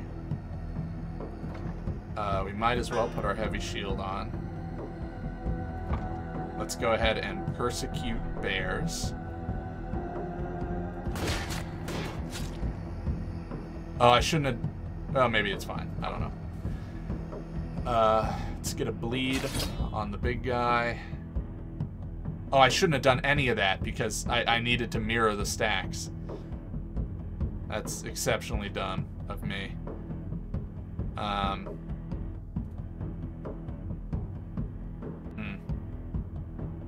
Frustrating.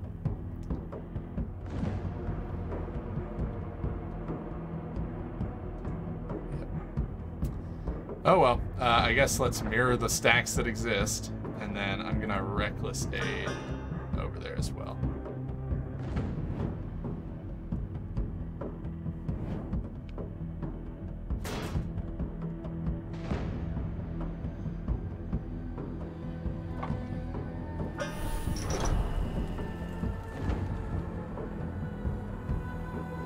They're all just armoring up, so we don't have to worry about defenses just yet.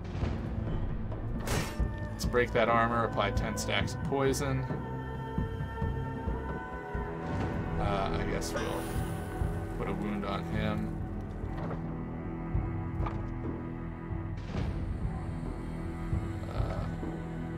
Do reserves.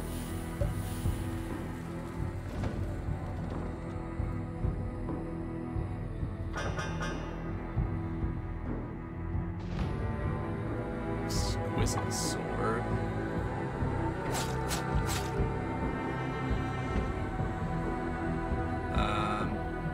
Yeah, there's no real benefit to...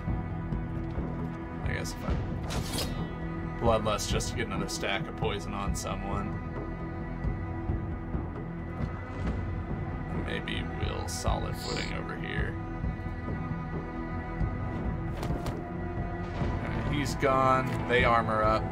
Is it turn 9 yet? Oh yeah, yeah, turn 9 already happened. So this is the double poison values. Can't believe he's only at 8.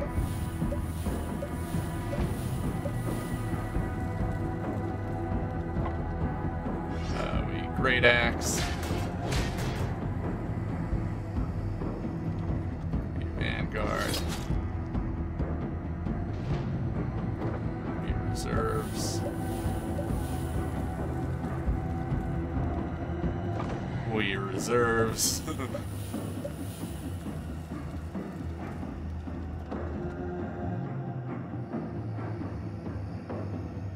I mean, this is just done.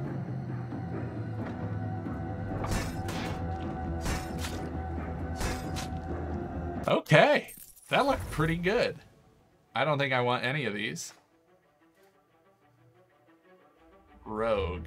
Every time this character plays a weapon card, a concealed blade is added to your hand.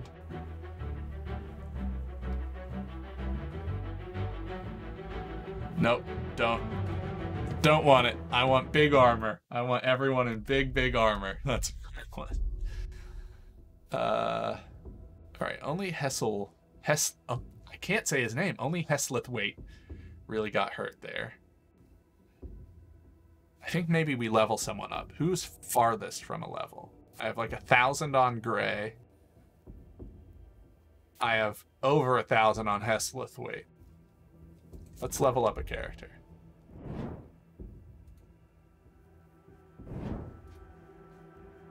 Level 8, Heslithwaite.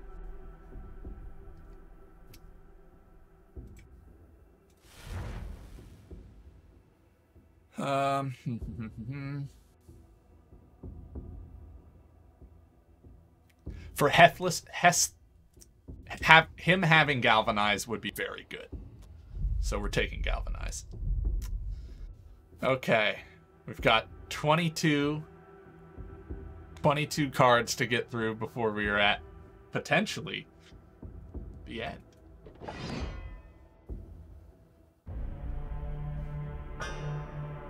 Ender Clippers. Holy shit. That's a lot of,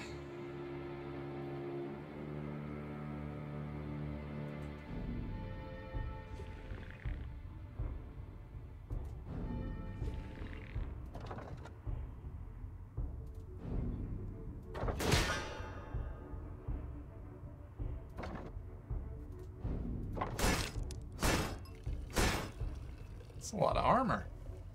Hey, Jessicant, thanks so much. I really appreciate that. Thanks for the Twitch Prime. Hope you're having a good one out there. Cheers. I cheers you with coffee, but I ran out, so here's a water cheers.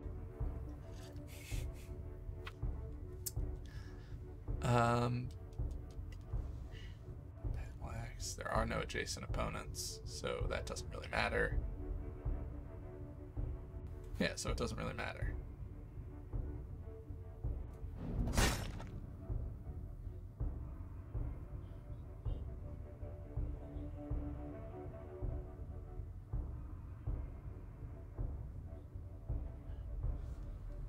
How do I want to do this? I guess he's dead anyway. Alright, here's what I should do. Do that. Then we do Acid Burn to finish him off. And then... like that, and then we solid footing over here. That's my wife's account. Oh, that's awesome. Sauron. Cool. Well, thank you. I appreciate it. I really do. Double the active characters.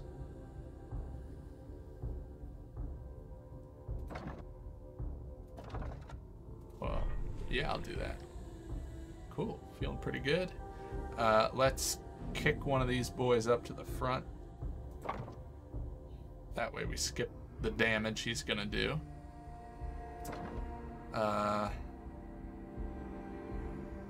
11 will not pierce his defenses. Let's do reserves. Oh, I'm such an idiot. I need to remember to save a... Wow, I need to remember to save a will on Heslith Wait for miasma. What a mistake.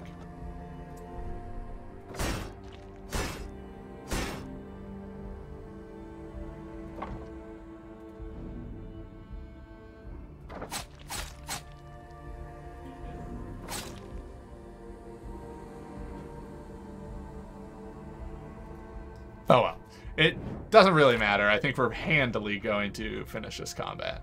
No worries at all. This is Venom. Whenever they attack, they apply it.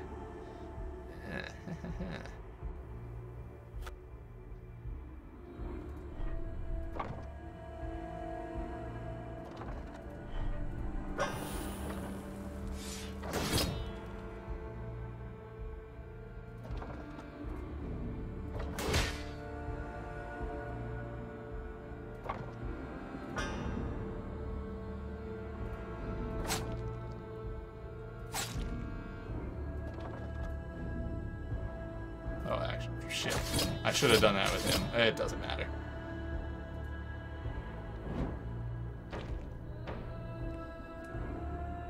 I'm missing a lot of little optimizations. I don't think it's worth a card. Our biggest issue is card draw, so I don't think it's worth a card just for 3 poison. Oh, Fort Wright leveled up.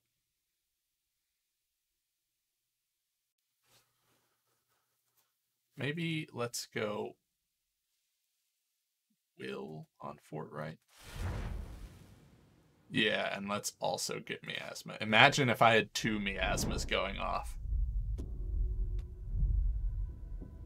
Blackfoot Contact, a chance to heal, or a level.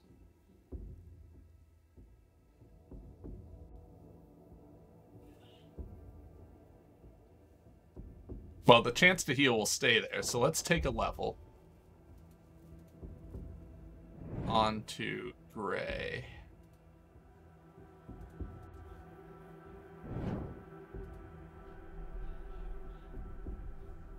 Get some more stamina.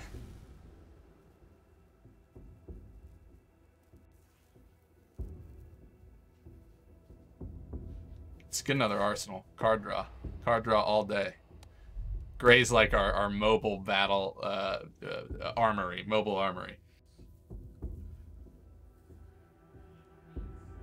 1,000 XP or a chance to heal. Chance to heal. Blackfoot Weasel brandishes his arsenal of foul-looking concoctions under his cloak. These beauties are for some Ender Gold cloaks, but it looks like you could use some of this, for the pain, that is. He hands you a familiar-looking bottle, carefully armored with fine-crafted leather. It's my last bottle. Heal Heslith Wait. It tastes foul enough that you wonder if he really did just poison you. Offering thanks, you look up and find him already vanished. Nice. Mentor. Modify my deck. Discards a random combat. Let's modify our deck, I guess. Duplicate a card in my deck. Ooh, interesting. Is there a card that is particularly useful? Second Wind is never not useful. It's card draw, and it's vigor, so it lets me play the cards that I do draw. Let's do Blackfoot Agents. Skip these combats here. Quick thinking, I could level up Gray again.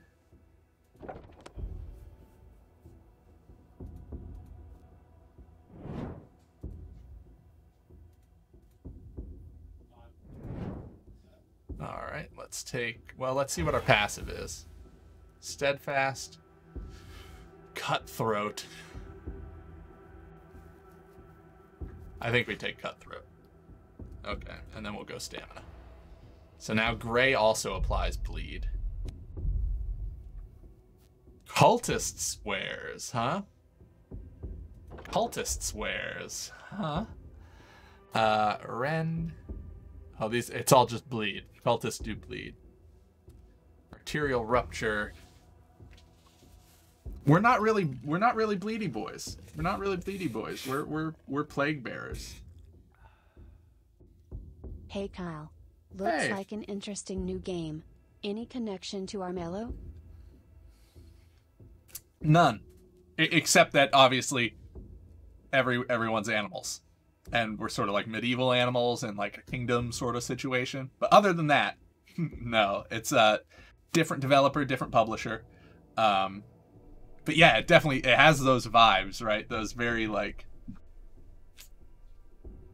I don't know. There's something cool about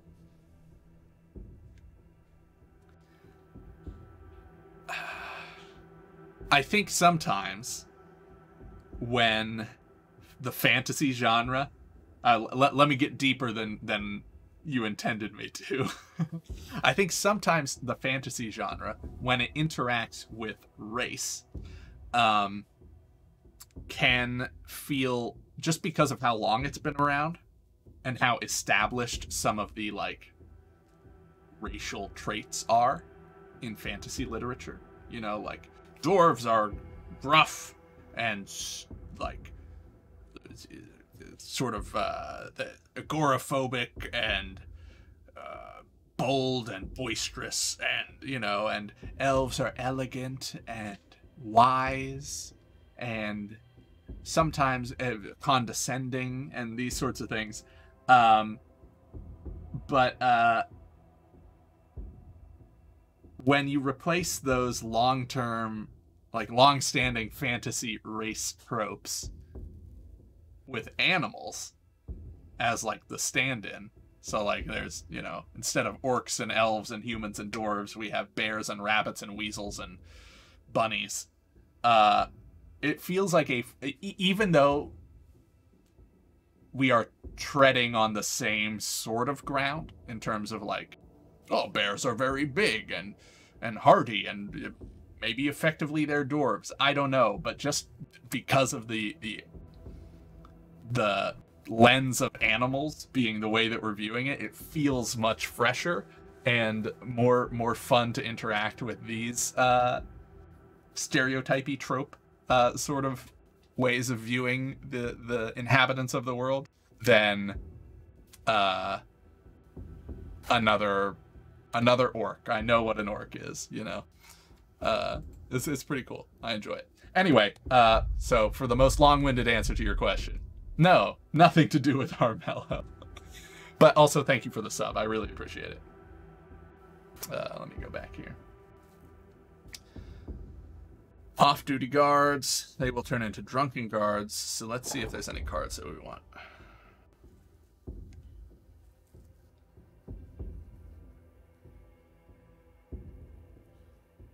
I think we do want taunt. I can pull someone forward.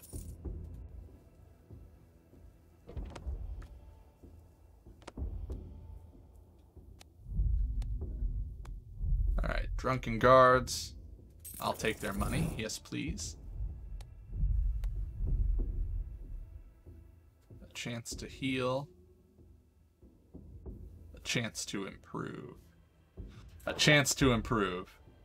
Some enders are hot on your tail. You turn a corner to find a seemingly dead end. Mowbray yells over here! A hunch! Also, hey, Dark Rising. Force it open. Mowbray gains 1 max stamina, takes 10 damage. Mowbray exhaustively bludgeons the lock with their weapon until it finally thunders open. Quick! Get in! As Mowbray begins to heave the doors shut, a deft arrow finds its mark in their shoulder. You disappear into the shadows. But that's fine.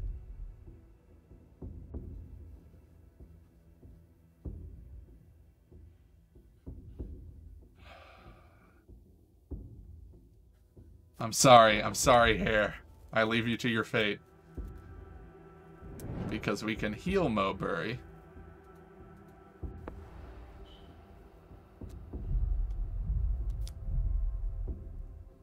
I'll take intelligence.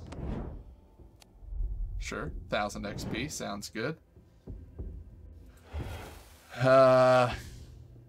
Start combat with vigor. Vigor's never the problem.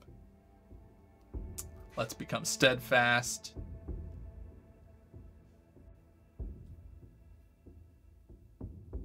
Upgrade our will.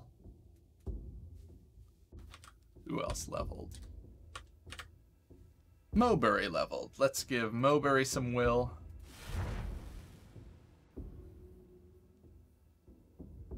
Let's give Mowbury some miasma.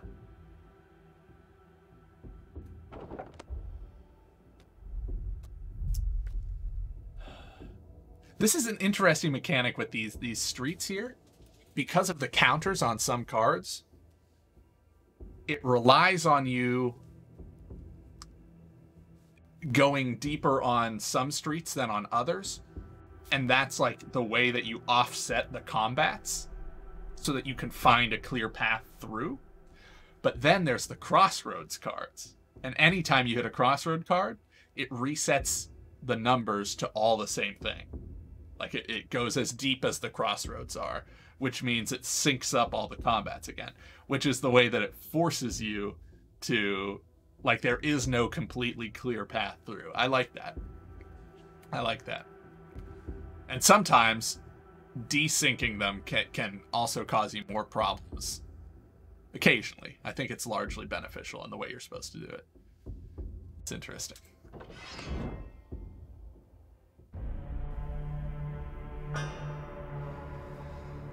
All right, got another big boy here.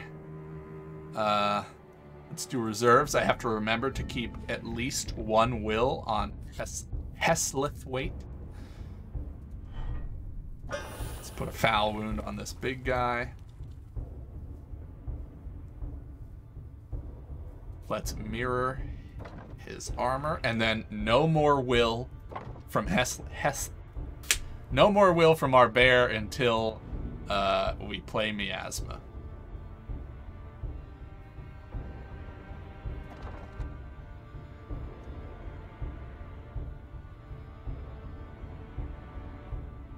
Alright, I want them to be bleeding.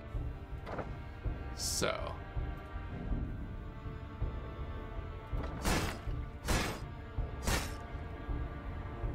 How we facilitate that.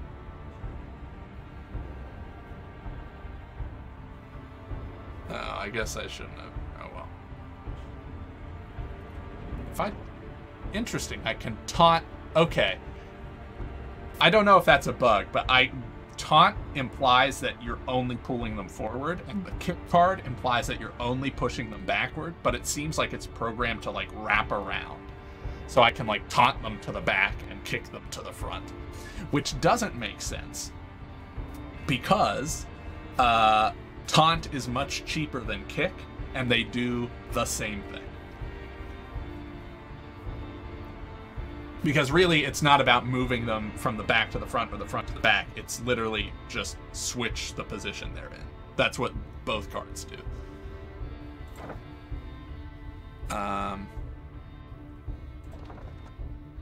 Although I shouldn't have sent him to the back just yet.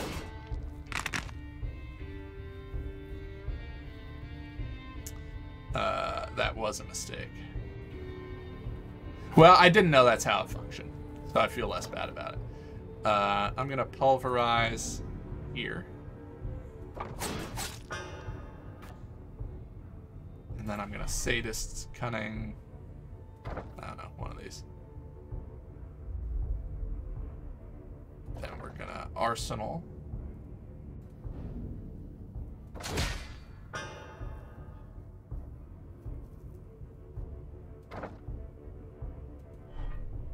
And we're gonna Persecute. Alright, he's dead at the start of the turn. They're both attacking Heslithwaite.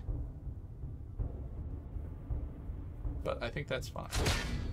Well, really only one is.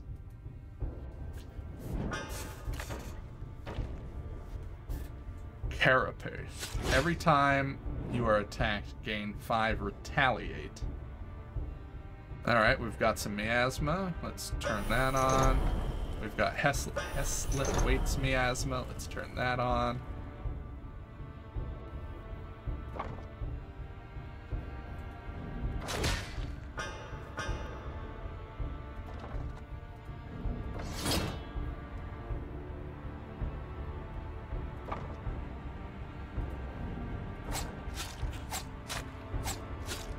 Oh, interesting. It does 6 damage, so it does no damage.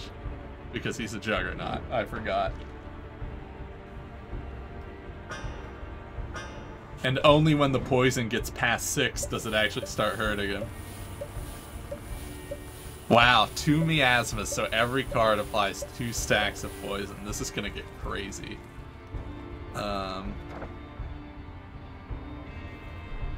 Alright, well this dude dies at the start, so we can focus everything on the Juggernaut.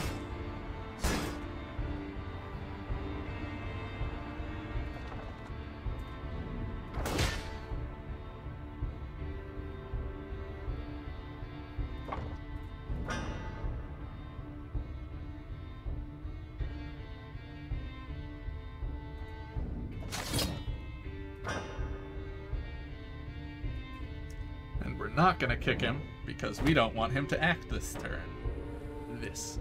I gave Mark to the guy in the front so that when he died, this guy got vulnerable.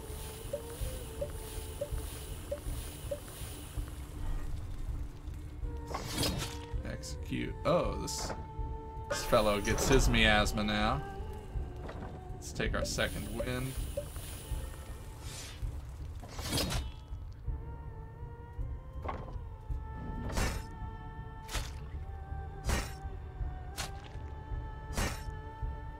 Poison seems kind of nuts. This guy's just dead at the start of the turn. 41 poison, 10 bleed.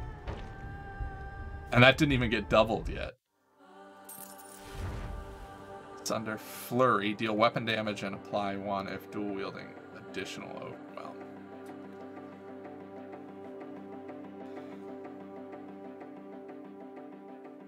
I don't know. I think our deck's working pretty good. I don't know that I want to change anything. Well, it's just going to be combat all the way down, huh? Is that what we're doing? All right, I'm going to take one more quick break, and then I should be... All right, what do I have going on here? We can second wind.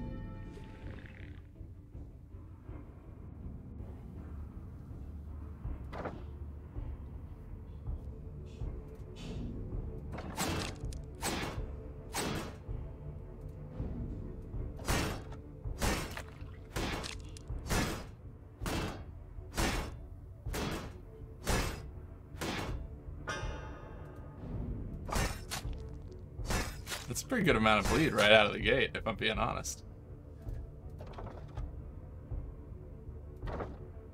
It doesn't really matter here. I'm doing this just to get poison on more people.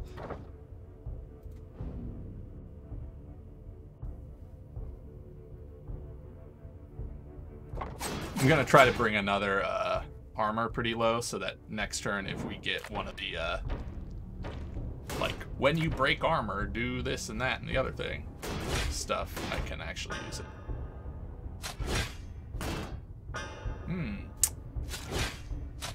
They love hitting Heslithwaite.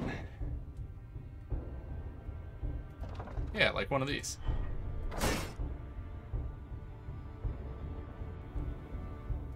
Let's kick this dude to the back.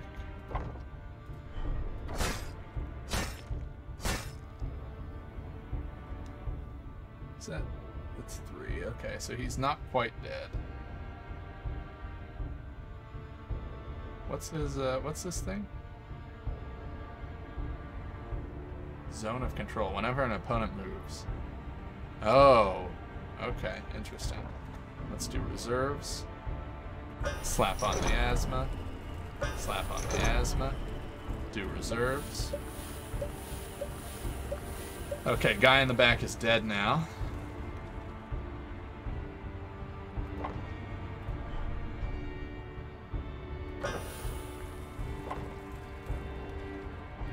Oh, I can't quite... Shit. Alright. Heslith, wait. Shit.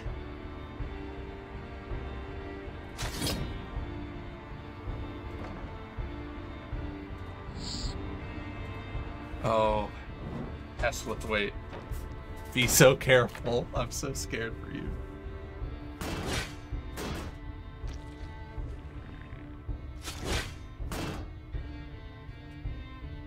If we lose Heslith, wait, I'm going to be inconsolable. Alright, this guy bleeds out at the start of his turn, so we don't have to worry about him. We can focus on the front.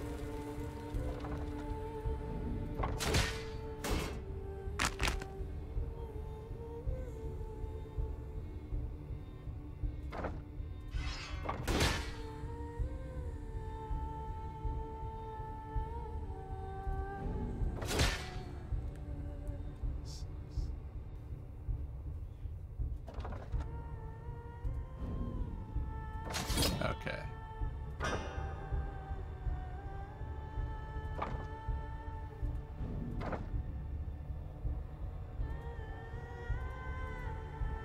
Oh, I meant to... Shit. Oh well, we're fine. He bleeds out. I think we're good now, but we do desperately need to find healing for Heslith. Wait.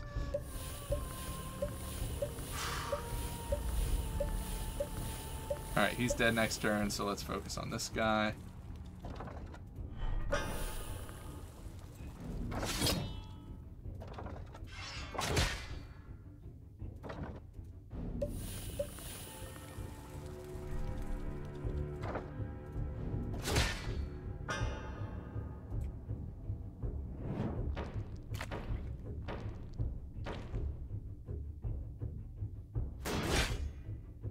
Okay, and we're fine.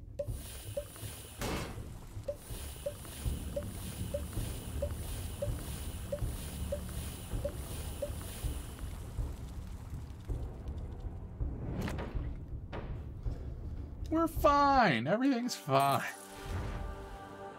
Nope, don't need those. Yes. Yes, a quick round. Yes, please.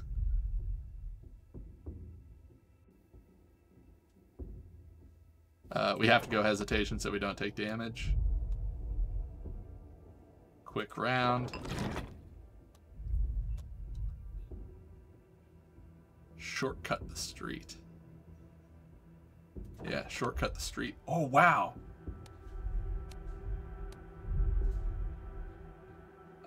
Can't do anything at the tavern. I don't have the florins. We are at full health, so I think we go to the smithy.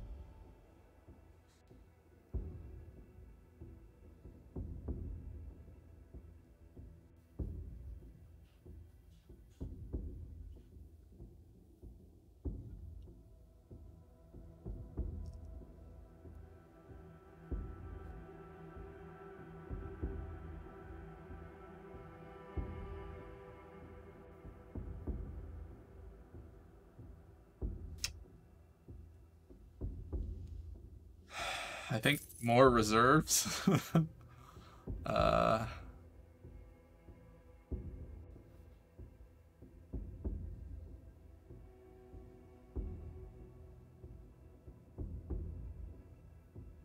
Double team would work for the bears in the front if I put them next to each other.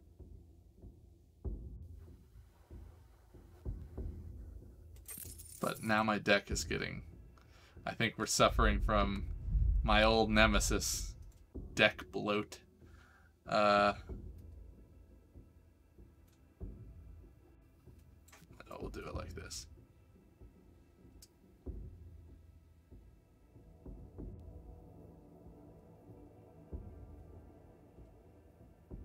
Or perhaps... No, I need the bears next to each other. Okay. Maybe I should put gray in front, because gray does have heavy armor.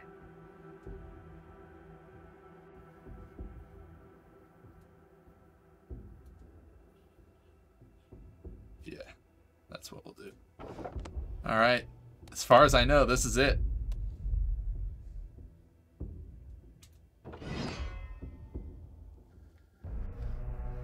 But again, I don't know anything. This is we are in uncharted waters now. All right, so the front is gonna do. They are once again targeting Hess Lipweight. There's no point to tensions other than someone becomes plagued.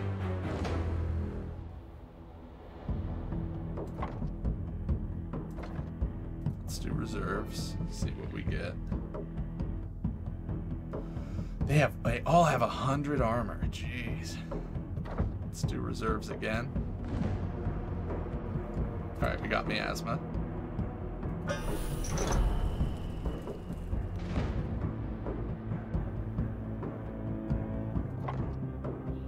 Foul wound.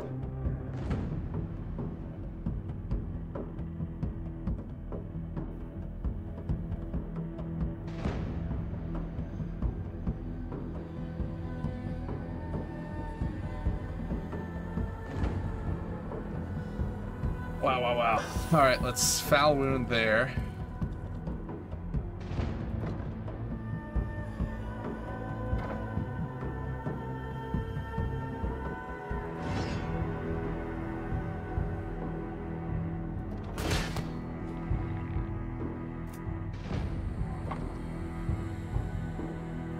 Sadist cunning this. Okay.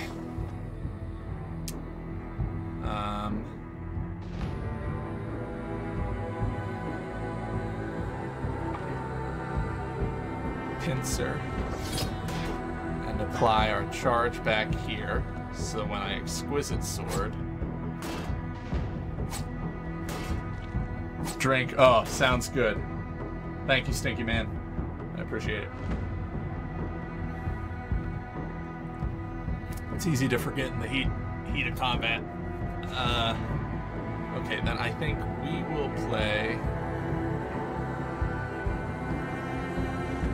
I might as well acid burn as well.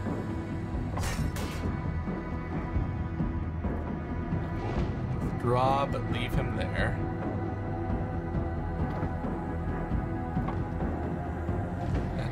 Reckless aid. And then here we will galvanize. Yes. Okay, and I need to save now both bears' will for their... No, okay, I have miasma on the middle one. I need to save Heslip-Waite's will so he can play miasma.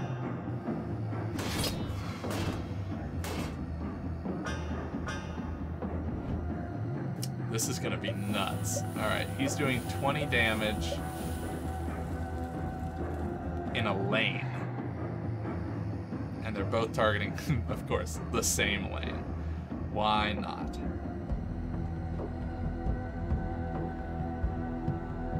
What if we pulled one of these boys? No, because it is full in front of them and I can't read. Okay.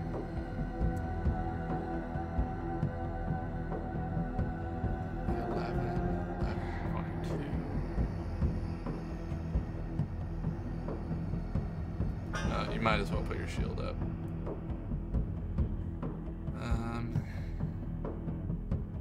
There's no armor I can break with that, I don't think. Well, unless if I execute.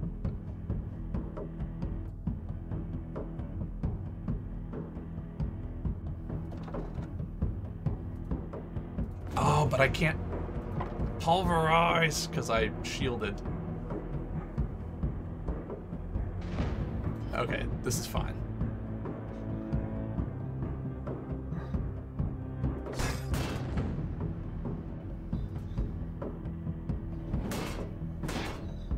Gray is about to take some huge damage, though, which is not ideal. I hope this is the last one, because if not, this is going to be rough.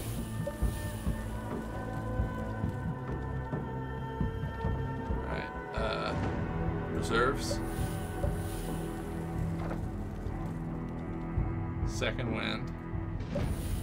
Oh shit, I should have miasmed first. Stupid mistakes. Okay. Then we arsenal.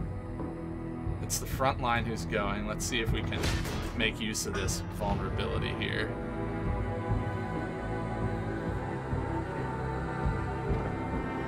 We can double team here.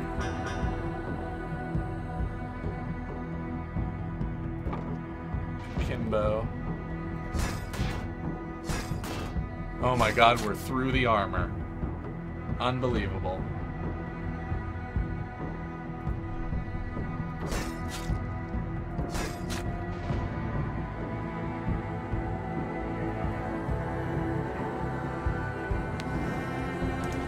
How early access? How finished is it? It seems finished enough. I feel like... Oh, gray. I feel like some of the art, I think, is stand-in art, but that's been very few instances. I feel like it's $18. It feels pretty complete. I think similar to Slay the Spire, which was also early access when it released. It's one of those things where the stuff that's here is pretty much done, and that the stuff that isn't, the reason it's early access is there's going to be more stuff. It would be my assumption. Let me see if they have a roadmap. That's actually a really good question and something I should know. I would imagine that as they progress, they will just be adding more cards, more options, that sort of thing.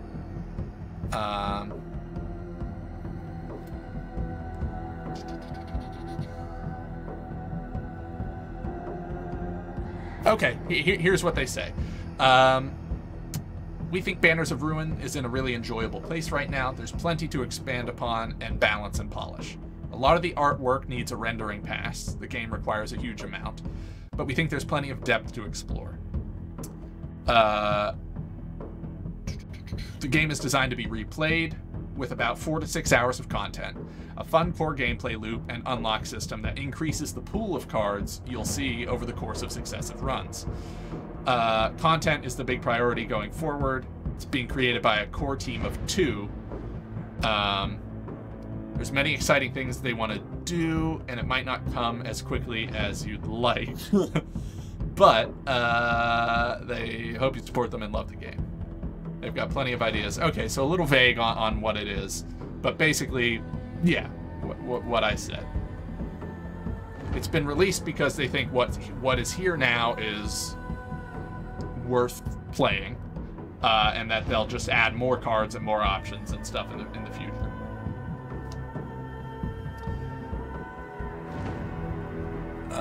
Okay, let's see. So back rank is attacking. Gray is gonna die. If I don't do something about it.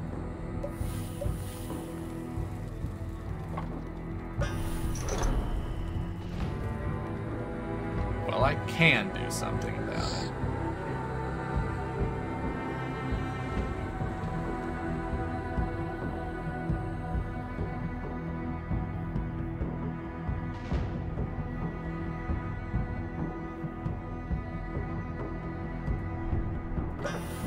Let's get foul wounds on the big guy, and then great sword this back line,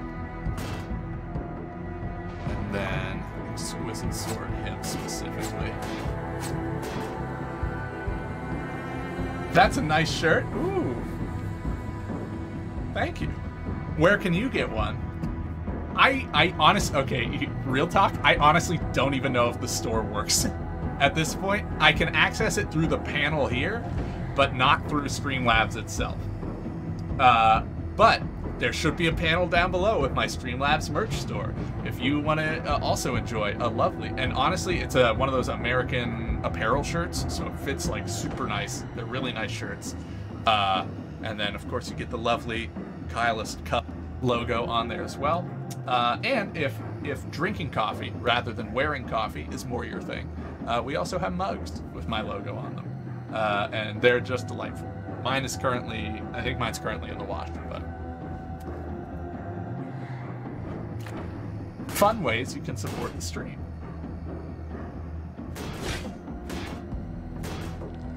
Oh, Gray.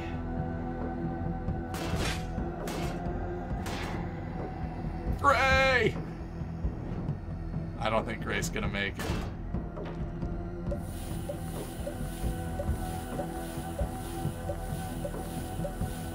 Alright, I have 3 miasmas going off.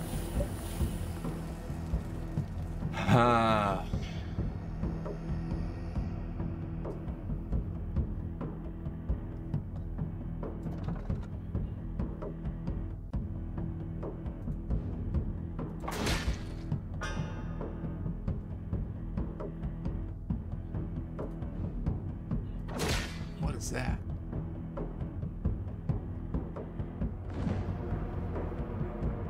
He's going to steal the armor of this guy. Wow, what a dick.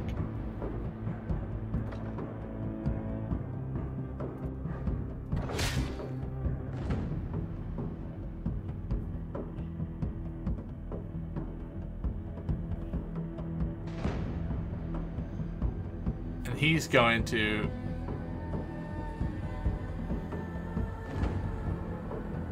steal, or well, mirror his armor. Okay. Well, that's fine.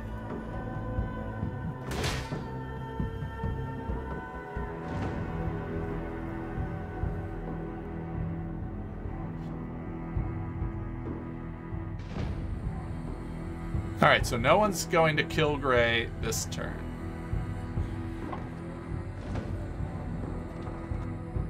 Is what I'm hearing.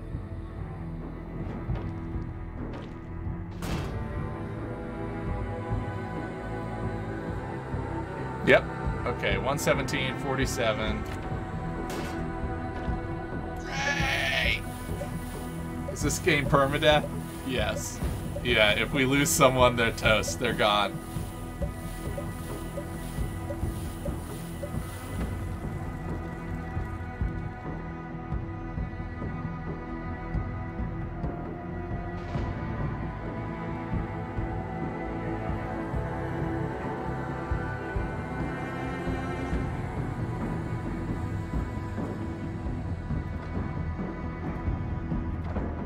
Haha! Gray will live to see another day. Oh my god. Okay. I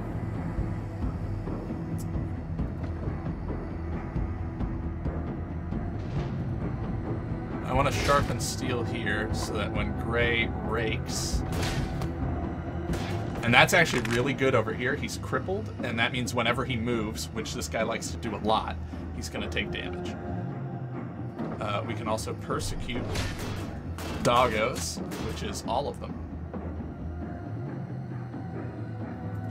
And we can Great Axe right here to maximize our hits.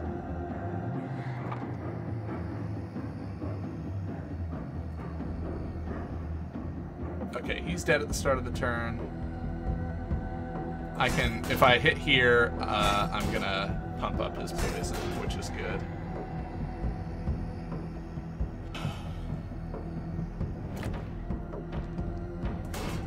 Okay. Alright, they've broken through our bear's armor.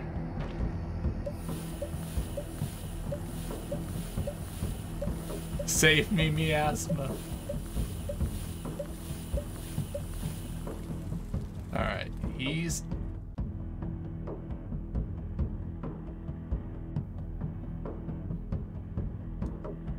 gonna do some shenanigans. And he's trying to do 20 damage over here. Okay. Let's get our second wind.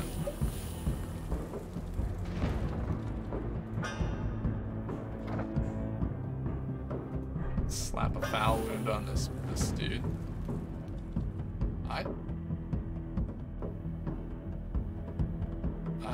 that's good for us.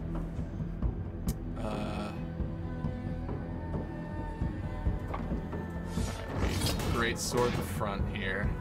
Then we great axe right here. And then...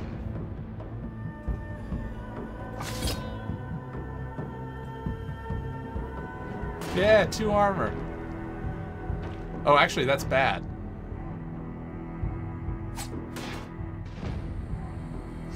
Okay.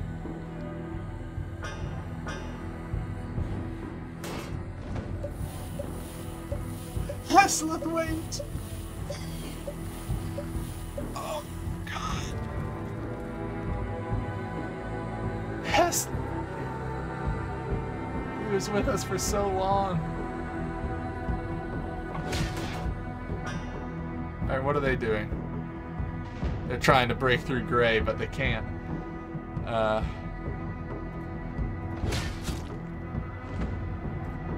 Let's get some stacks of poison on there.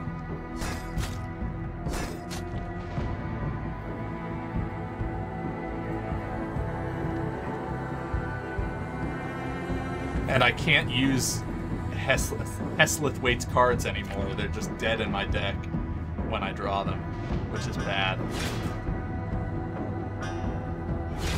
Oh, they're moving my dudes around and then smacking them. I don't like that. Yeah, R.I.P.S. Oh, yeah, exactly.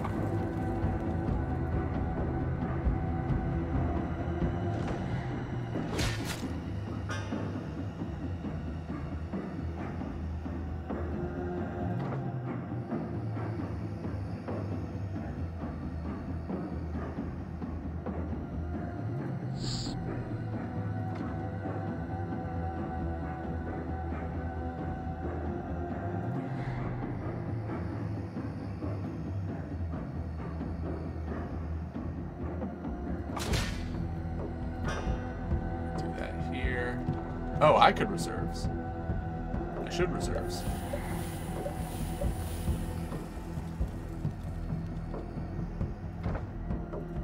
Shit.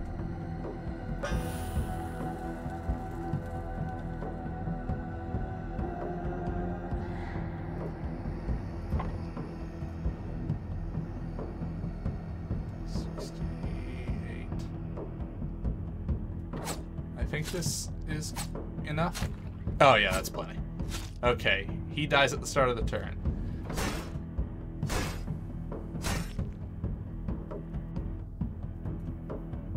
We should be alright here.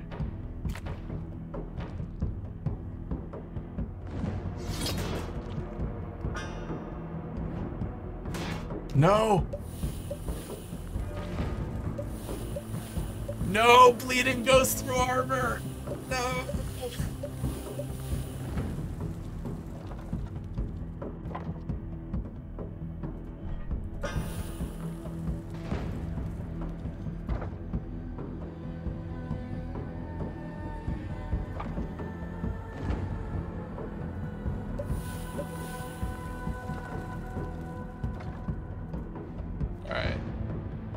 He's dead at the start of the turn. He's dead at the start of the turn.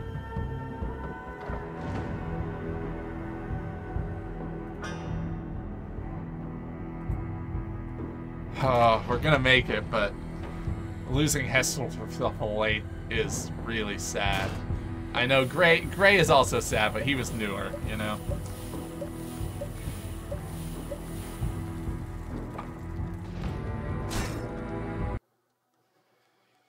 You emerge victorious after 21 rounds.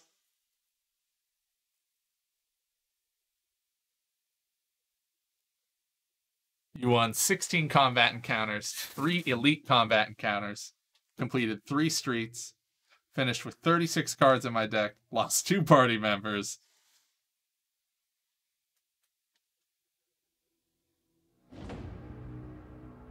Okay.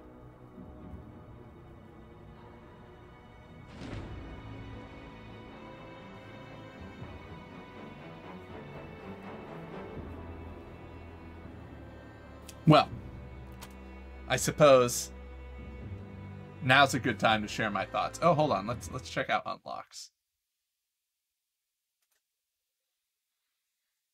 Okay, I got 12 unlock tokens for that. So I think for every 100 experience, maybe, you get an unlock token, and then, oh, let me be small. You could spend your unlock tokens to get new cards that change your play. Like Rogue is all about ruining, which we didn't do any of.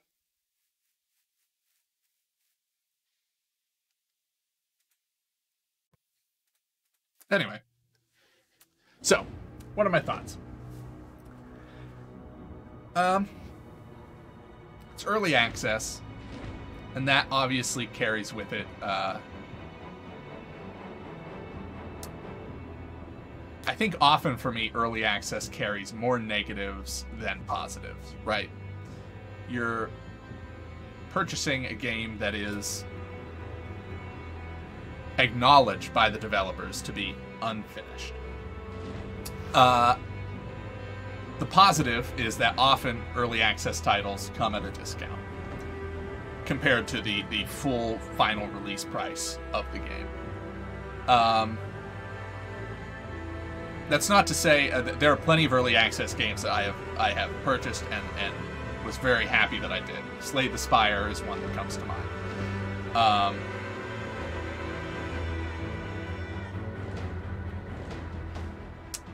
Here's an interesting thing. I think the music is doubled up. Oh yeah, it definitely is. What is going on?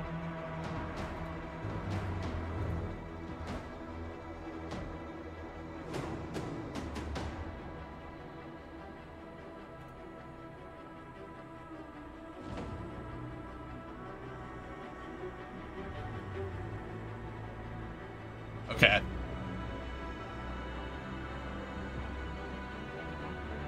No, it's still...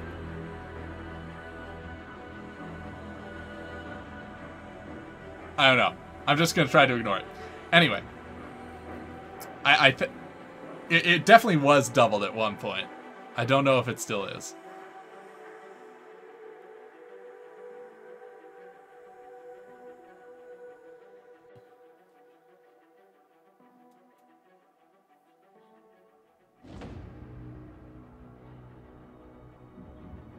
Okay.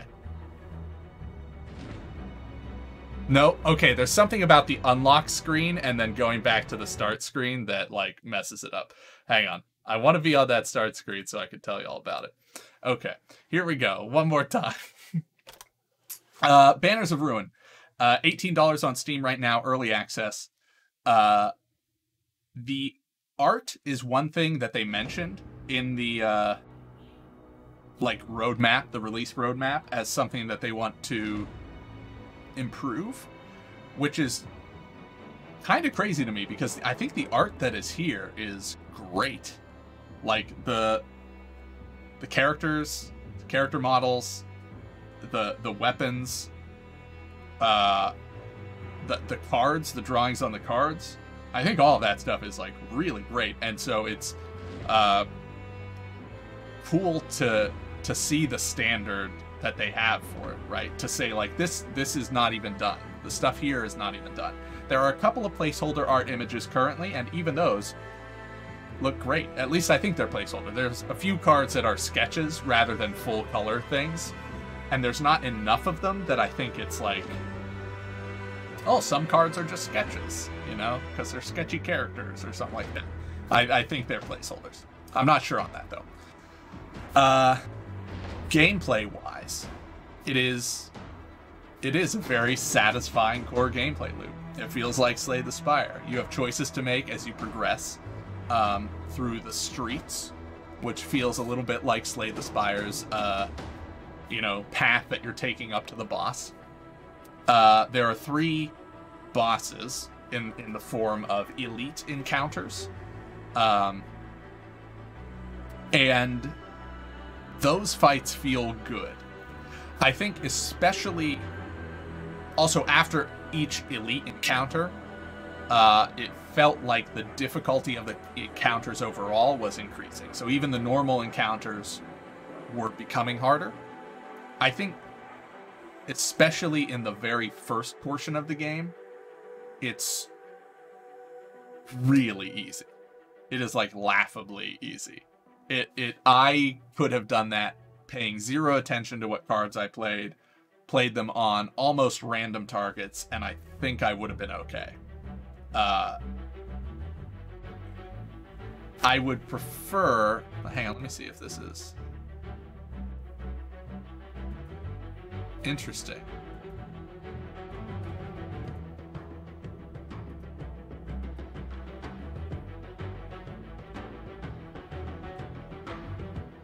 Let me see something real quick. There are options when you start for... Okay, you can start with the default, which is Weasel Bear. You can start with Beaver Hare, or you can start with Wolf... I forget, Weasel, I think. So this is the Beaver Hare start. I don't know, because I haven't played these, if these are harder or easier, or what changes by playing these different starts, other than the sorts of abilities available to the different races. But yeah, I would think, if these are not difficulty levels, that the start of the game needs to ramp up in difficulty much faster. Not to a higher...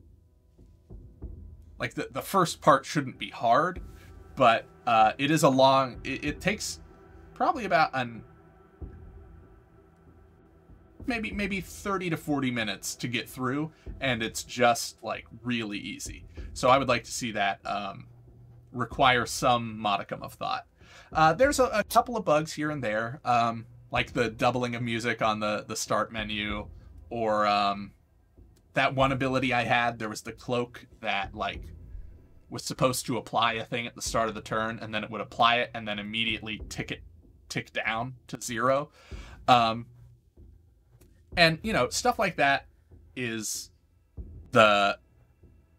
it's early access. You're gonna run into stuff like that. But aside from the couple of sketches, you know, a couple things that don't have polish, a bug here or there, what is here is fun. Like, it's good. I could talk for a while about ways I would like to see it grow. But I don't think that I have to, because that would make me sound overly critical. And I really like this game, and I'm very optimistic about its growth into the future based on what is here now. Like, this is the developer's vision, what we are playing, or at least some portion of it, the majority of it, we'll say. You know, if you're going to release a game to be played, the bulk of the meat of it is here, and what's here is good. And so I think if, you know, if this is what's coming out of their heads to make the game, then I have high hopes that they will continue down a path towards improving things. Yeah, the art is amazing. The gameplay is fun. I would say, especially in the last third, basically the harder it got and the more tactically I had to think during the battles. Like, I'm pretty sure the whole way through I was making misplays. You know, I would use cards and then realize I had a card that does more damage depending on how many cards are in my hand. And it's like, oh, well, I should have played that first when I had more cards in my hand. And I wasn't really punished for it until the very last fight. That is the first fight where it felt like I had to play, not perfectly, but like had to really pay attention to order of operations and what the enemy is doing and stuff like that.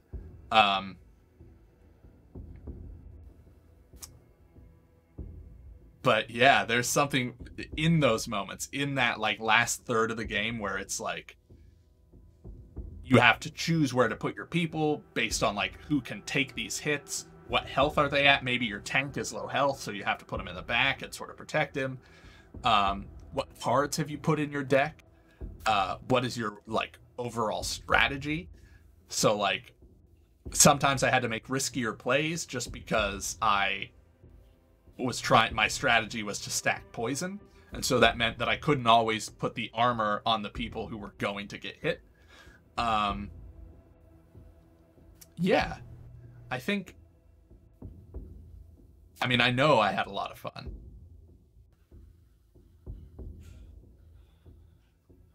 And if you like Slay the Spire, if you like Monster Train, although I think this has more in common with Slay the Spire than it does with Monster Train. If you like deck builders, this is a good one. There aren't a lot, if any, resources to remove cards from your deck. At least not that I ran into. So it seems like this is a game that will reward you more for future playthroughs, right? Like, I probably had a pretty bloated deck by the end, but I didn't know what my deck was trying to do from the start. Whereas if you know the cards, if you see them enough on like 3 or 4 playthroughs, you'll be able to have a cleaner, more concise, more consistent deck for doing what you want. I think a lot of times skipping the card would have been the right choice here. Yeah, amazing art, great gameplay. I'd like to see higher difficulty settings moving forward. I'd also like to see more story beats moving forward. And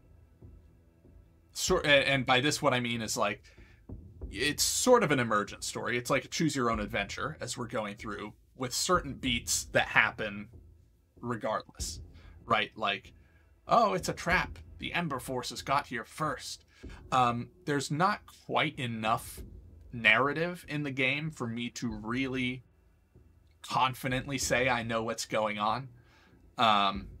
We're the Black Paws or Blackfoot something, and we're fighting the Embers, who are led by Landon, or maybe our leader was Landon, but we never see Landon, I don't think. And I don't know if that's a result of there's going to be more added on to the end of the like campaign or the run, as it were, or if that's just like I need more story morsels to keep me going. And that's most apparent in the very end, with after the final fight, and you win. We lost some dudes, we powered through, we got it done, and we go to the very end, and it just takes you straight to a victory screen where it displays all your stats and how many points you get, which is ultimately where you want to end up. That's an important screen. But I would like to reference Slay the Spire here for a game that I think does it well in this same genre, and an example of what I'm looking for at the very end. I just struggled through this fight. I lost some characters that were with me the whole time. It was tough, and I beat it. And I don't want to go right to a screen that says, like, here's the points you got. See you next run. I want to go to a screen that shows maybe one of those, like how the start screen has, here, let's, how the start screen does this like thing where you're like moving 3-dimensionally through 2D things. I want to see that, but it's like a shot of me breaking into the, I don't know, let's say Landon has taken over the city and he's some evil ruler or something. I want to show a shot of my team breaking in through the door, and it can all be 2D. It doesn't have to be animated, but the camera can pan through it. and then text that comes up that says, like, you break down the door to Landon's throne, and with knife to neck, reclaim the city for the black... I forget the name of our people. But just like a little, like, the end, you did it, narrative beat. That is the reward that makes the run feel satisfying. The points, the experience, the unlocks are the things that make the game feel satisfying and make future plays feel satisfying. Because you're building up, you're changing the game as you play it. But for each individual run, I want that feeling of like, yeah, I did it. But yeah, I really, really like that. I like that quite a lot. I think the developers have good heads on their shoulders. I think the game looks amazing. I think they have a great artist. I think the mechanics are good. I think Poison is innovative. I don't know that I've seen... Poison is sort of like the anti-bleed. Bleed, you try to get really high stacks and it ticks down over time. Poison, you start at really low stacks and it ticks up over time, which was a cool way for it to happen. Yeah, I like a lot of the mechanics. I look forward to more. I think this will be one of those, the sort of game that we come back to here and again over the course of its development, to sort of check in with. Similar to like Hades is something we're doing with that. I pop back into Hades every time there's a big update. I think we'll do something similar here too. Pop back in, check in, whenever they announce like a new content update, something like that. I'm looking forward to see where it goes. Banners of Ruin, check it out. I had fun. It's $18. Seems worth it to me. Yeah.